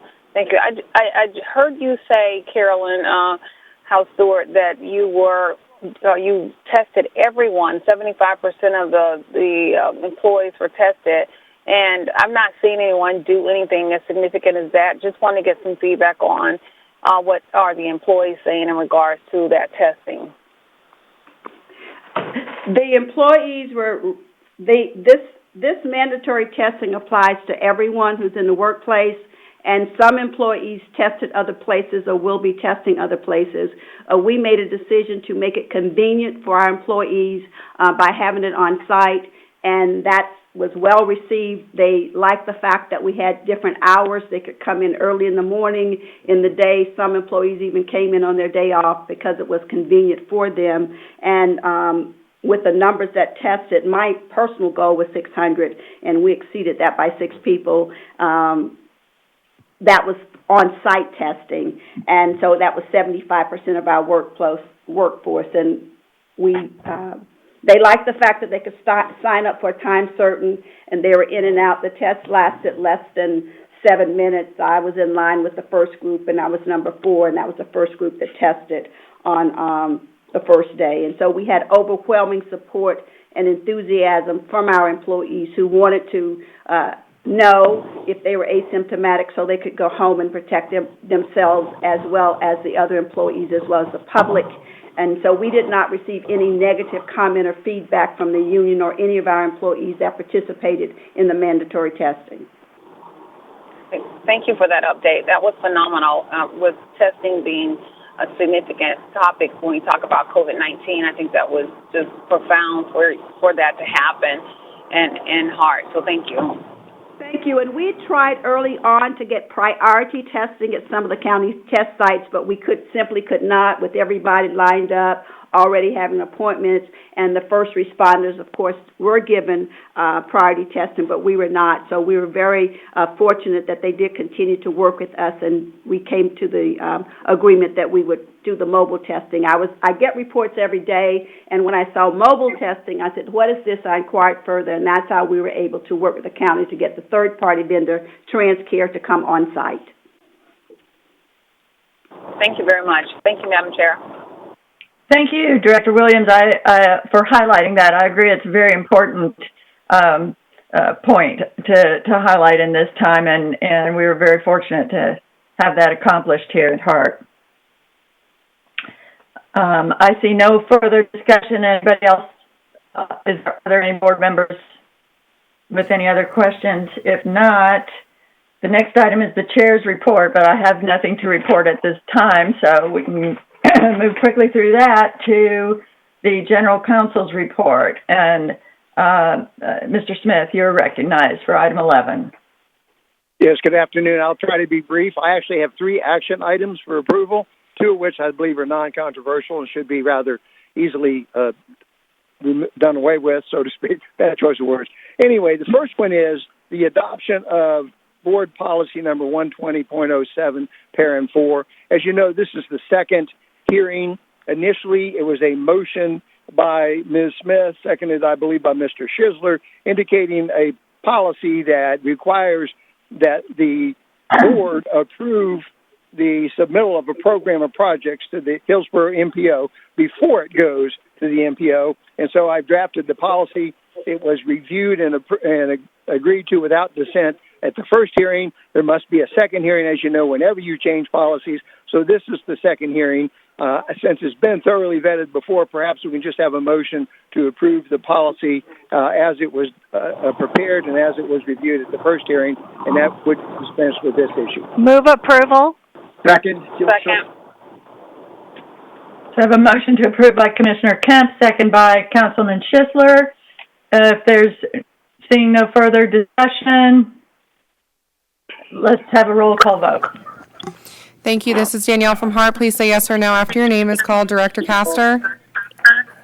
Yes. Director Hardin? Yes. Director Kemp? Yes. Director Knight? Yes. Director McLean? Director Mechanic? Yes. Director Miller? Director Overman? Yes. Director Schisler? Director Schisler? Yes. Chair Smith? Yes. Director Vieira? Yes. Director Williams? Yes. The motion passes unanimously. Thank you. Thank you. Mr. Smith? Okay, Madam Chair, the second item is similar to the first in that I am going to request that the board ask General Counsel to come back with a new policy. So this is merely a request that we come back with a policy. It has no particular form to it at this juncture, but it will be brought back to the board. And the reason I'm suggesting this is Julia Mandel and I are concerned that our role as General Counsel is not sufficiently articulated in HART policies. We don't think it adequately allows us to focus on assisting the board and the board members to discharge their leadership and oversight function.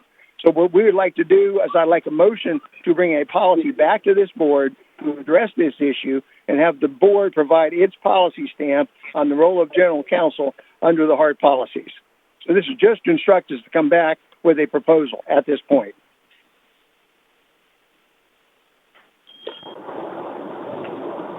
Thank you. Do we have a motion or discussion? Vieira, if I may, Vieira moves. Second. Okay, I have a motion to approve the motion as before by General Counsel Smith, and second by the motion approved was Councilman Vieira and seconded by Councilman Schisler. I have a hand up with Councilman Vieira. Thank you, Madam Chairwoman. No, I was putting my hand up to make the motion. I fully support it, and but no, I have no further comments. Thank you. Commissioner Kemp, do you have a comment? Yes, I just think that whatever it is that wanted to be presented should be, I think this late in the meeting, this isn't a wise time to do this, honestly.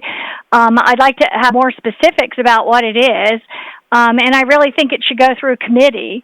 I'm not sure strategic planning or some other committee in terms of vetting and starting to not just have this, I know that we can discuss it once it comes up, but to have it brought at this late time to be uncertain about what it is, I really just think it's, I'm not going to support it just because I really don't understand what exactly is there. I'm not saying that there's not issues, but I really think that this is not the time to do this.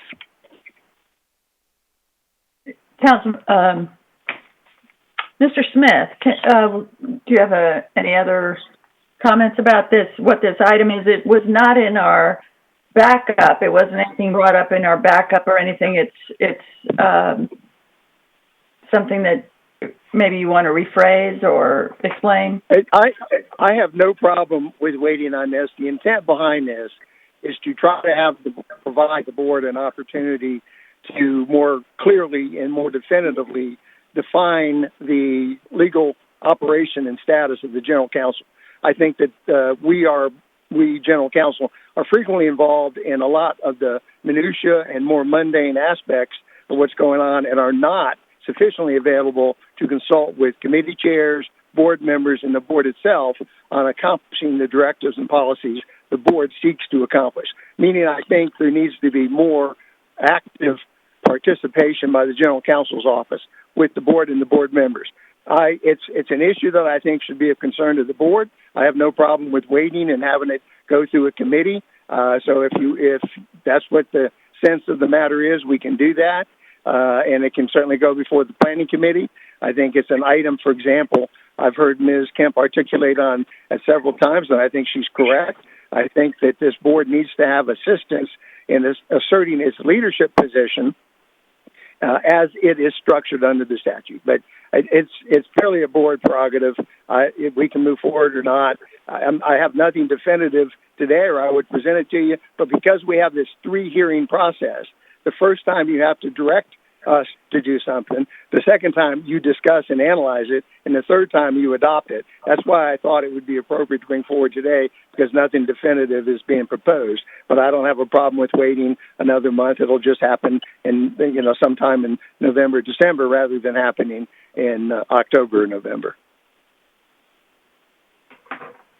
Thank you. So, I mean, as I understand it, if I could ask you a question, the action today would be to direct your office to bring back some draft ideas for board discussion at a future meeting. Would that be and then that would be considered the first reading, or? It depends on what happens at that meeting, but yes, it's just to bring ideas back for discussion. It may very well be that discussion is we need to have this further vetted through X, Y, or Z, but it requires two approvals, a first hearing and a second hearing. But I think we need to get started. My suggestion is we get started on that process. But again, I'm not wedded to having an open forum with the board if there would rather be a committee meeting first on it. But I do think it's something that needs to be addressed. Thank you. Councilman Vieira, you're recognized. Thank you, Madam Chairwoman. I appreciate it. You know, I chose to make this motion out of respect for Mr. Smith, who is a colleague and I think a remarkable attorney that we're very, very fortunate to have. I know we all agree on that. And if there is a sense that some clarification, I guess, if you will, needs to be made, you know, I think that we presently, as proposed under the proposed motion, have a system in place where we can vet the idea well enough. That's my opinion. That being said, if Mr. Smith wishes to wait another month, you know, that's his prerogative. But in my opinion, I think the concern brought up is one that can be vetted through the system pursuant to the motion made. That's my opinion. Thank you. Commissioner Kemp, your hand is still up. Is that? Yes. Just with the clarifications made, I do think it would be important to vet this through committee. I understand that you're putting out proposals there. I just wanted to make sure that it was kind of a board directed process, because I think that is really important. I have talked to Mr. Smith several times about what I see as the attorneys, some of the issues with the attorneys' roles at HART, and I think it's really important to work on it. So I wasn't, as you noted, I wasn't trying to create a situation where this wouldn't happen.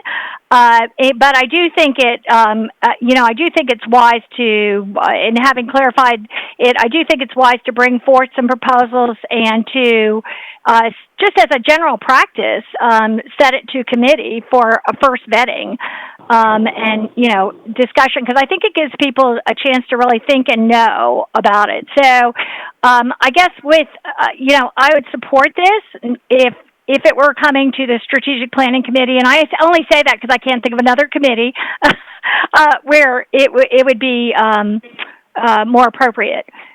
So I think that would be the next step for it to take. I think that's an excellent idea, and I think if Mr. Vieira wants to amend his motion to say that the board is directing us to come back with a policy, but to take it through the Strategic Planning Commission initially, I think that's an excellent way to go. Thank you, Madam Chair. Yes, sir. I would amend my motion accordingly. Thank you. And the motion was seconded by Councilman Schisler, I believe. We still have your second, Mr. Schisler?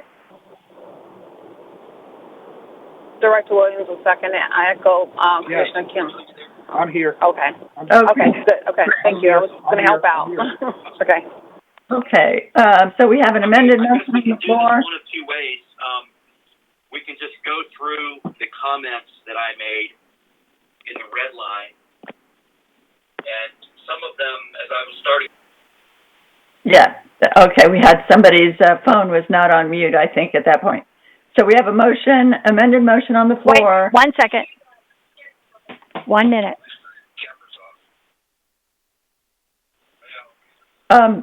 All right. Is there any further discussion? I'm hearing a couple of phones that I think are just accidentally unmuted. Is there any further discussion from the board members about the motion on the floor? All right. Let's take a roll call vote. Please say yes or no after your name is called. Director Castor? Yes. Director Harden? Yes. Director Kemp? Yes. Director Knight? Yes. Director McLean? Director Mechanic? Yes. Director Miller? Director Overman? Yes. Director Schisler? Yes. Director Smith, or Chair Smith? Yes. Director Vieira? Yes. Director Williams? Yes. The motion passes unanimously. Great. And we're back to General Counsel, David Smith. Yes, ma'am. The last item on the agenda is the temporary employment agreement of the interim CEO, Carolyn House Stewart. I have provided you several missives on this over the last week or two, but let me provide a quick context because it's important. First of all, the last change that you received on Friday and clarified this morning was the one that maintains the fact that Ms. Stewart, if not selected as the CEO, would like to go back to her position as the Director of Litigation and Risk Management. That was been involved at the outset. That is not a change. That was an inadvertent editing error on our part, and that is not a new provision. That was included in the motion originally approving this, and it was included in her understanding of how she was going to move forward. So I want to make sure people realize that's not a change of any kind. It was simply an inadvertent omission. Secondly, the motion that was passed was to make the payment retroactive to February 2nd, 2020 at the rate of $195,000. That was the motion, I believe, made by Mr. Miller and approved by the board. The compensation proposal that's in your employment agreement that I have circulated is $210,000.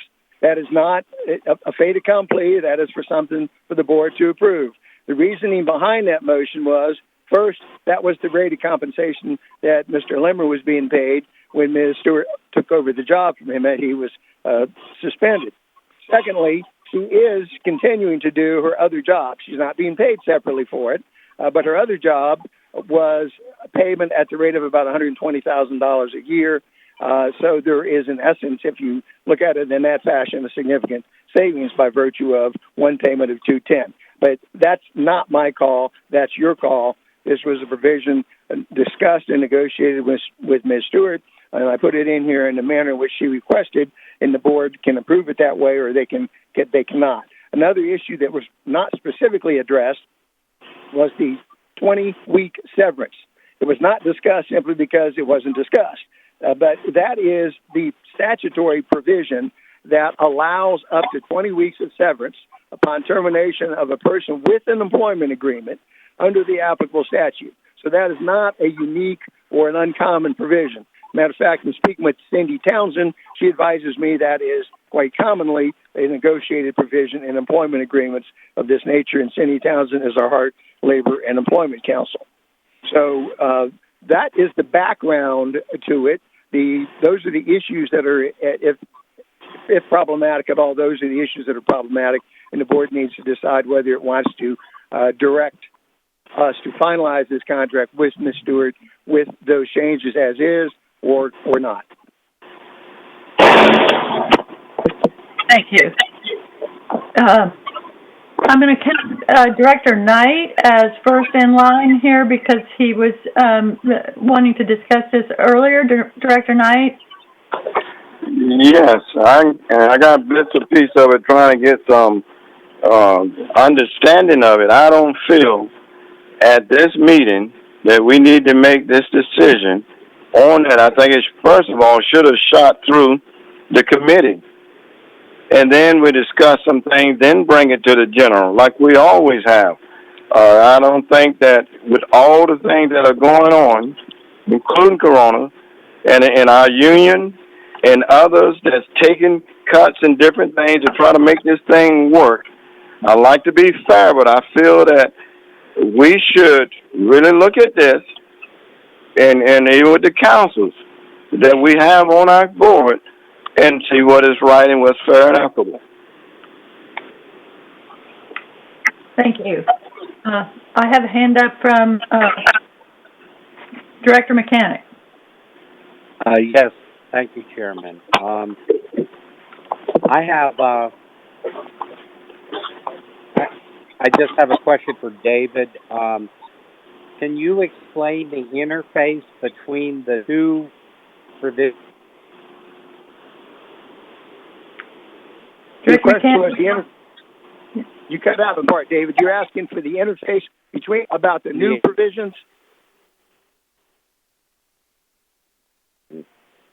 I mean, I just want to be clear that there wouldn't be a severance, I can't imagine, if she was restored to her prior position. Correct. The option would be either she's severed and doesn't take the new position when she gets the severance pay, or she assumes her old position. Oh, okay. So it's either or then. Okay. Yes. And if we need to clarify that in the final version, we can certainly do that. But it is an either or. I guess I would just say I'm prepared to support this. I've been through the contract, but you know, I would respect what Mr. Knight has said if the board feels like it requires more review, but I'm personally comfortable with moving forward today. All right, board members, is there any further discussion or a motion? Madam Chairwoman, it's Melanie, it's Director Williams. I have a question, please, if you give me a moment, please. Of course. Director Williams, you're recognized. Thank you. So, Mr. Smith, have we done this in the past? Is this the normal process, or is this an exception to what's typically taking place? And then what is the process, second part of the question is, what is the process for bringing that to the board? Does it typically go straight to the board? It goes to the committee? So that's a two-part question, please. Okay. To my knowledge, we have not taken previous contracts for CEOs through the committee. I don't recall doing that. The only ones that happened while I was here would have been, I believe, the interim one for Jeff Seward. I do not recall a committee review on that. I do not recall attending the committee review on it, but maybe there was. I just don't remember that. The reason I brought this forward to the board was the board back in March, I believe it was, had approved a motion made by Director Miller, specifically in this regard. So there had already been a visitation of the issue by the board. If the board or board members do not feel that was a sufficient review, or they're not comfortable with that review and they want a committee to vet this, that's certainly their prerogative. I brought it forward simply because the board had previously acted on it, and of course that was quite a while ago. And with COVID-19 going on, we haven't much time to get a lot of these other things done. That's why it was brought directly to the board. I do not recall these ever otherwise being vetted through a committee, but that is not an improper process if the board wishes to do that. Okay. Thank you for the clarification. I was asking about the process previously, not saying either way at this point based on the conversation we're having. And then the first part of that, typically do we have a contract for interim CEOs? Is that the norm or an exception? We had a contract for an interim CEO for Jeff Seward, so that was the norm there. I believe also maybe his predecessor, Kathleen, may have had an interim contract. That was before my time on serving as board general counsel. Okay. And this will be the last comment, Madam Chairman, that I'm making on this subject today is that because of the questions we have in regards to this, that's why I think it's important for us to understand before we get to the board meeting, not saying that it's not appropriate for this contract at this point. Thank you. Thank you. I have a couple more hands up, but while we were on Director Williams' questions, Mr. Smith, could you clarify the point I think was made when this board moved this to bring this forward, that our interim CEO, her benefits are tied to a contract, and so without a contract, her benefits are not accruing. Have I got that right, and can you clarify that? Yes. Part of the motivation for moving to an express contract is the fact that the FRS, apparently in conversations with Ms. Stewart, did not recognize, would not give her credit for the position she's currently serving in unless it was clarified. And that's why there was a desire to go to an employment agreement, although it was done with Jeff Stewart as well, so that her compensation rate would be recognized by the FRS, the Florida Retirement System, as a baseline for future retirement payments. So that was part of the motivation of having a written employment agreement. Thank you. And Commissioner Kemp, is your hand left over up, or are you in the queue? Commissioner Kemp? All right. Moving on to Mayor Castor. You're recognized. Thank you, Chair. Just for my clarification and for the public as well. So on the severance issue with the 20 weeks, so if this contract is for 1 year and we hire somebody 8 months out, then it would just pay to the end of that year contract. That's first question. And then also retroactively, it would just be the additional pay that would bring her up to the $210,000 additional to her 120. Correct? She's been receiving that today. So the back pay. I believe she's been paid at $195 since the motion was passed by the board to make it retroactive. To go to a written contract is the new step. Okay. And then do you know the answer to the severance pay? Or is it the severance pay is under the statute without a contract. Severance is limited to a maximum of 6 weeks upon termination. And as you will note, the termination cannot be for cause. If it's for cause, there's no severance pay. But with the contract, you can negotiate up to 20 weeks of severance pay if the person is terminated and it's not for cause. Okay, I would just like to see in there a definitive time frame up to, not a definitive 20 weeks. For example, if it took 10 months to hire someone that, or whatever, 11 months, it would be that difference in a year contract. That's all. Thank you, Chair. If I'm understanding you correctly, Mayor, you're asking could we not prorate the severance over the period of service? Meaning if she served a full year, she'd get up to 20 weeks, but if she served a half year, she'd get 10 weeks of severance. Correct, yes. Okay. Okay. I think that there's enough questions. I suspect it would be advisable to have this reviewed by a committee, because I don't want the board to be put in a position of making a decision where they don't feel like they have adequate information or aren't prepared to take an action. So I have no dog in this fight, so to speak. I was moving forward with it because I thought that's what the board had approved months ago. All right, let's see if we have a board motion to move this to committee for review with consideration of some of the questions that have been brought up, or some other motion from the board.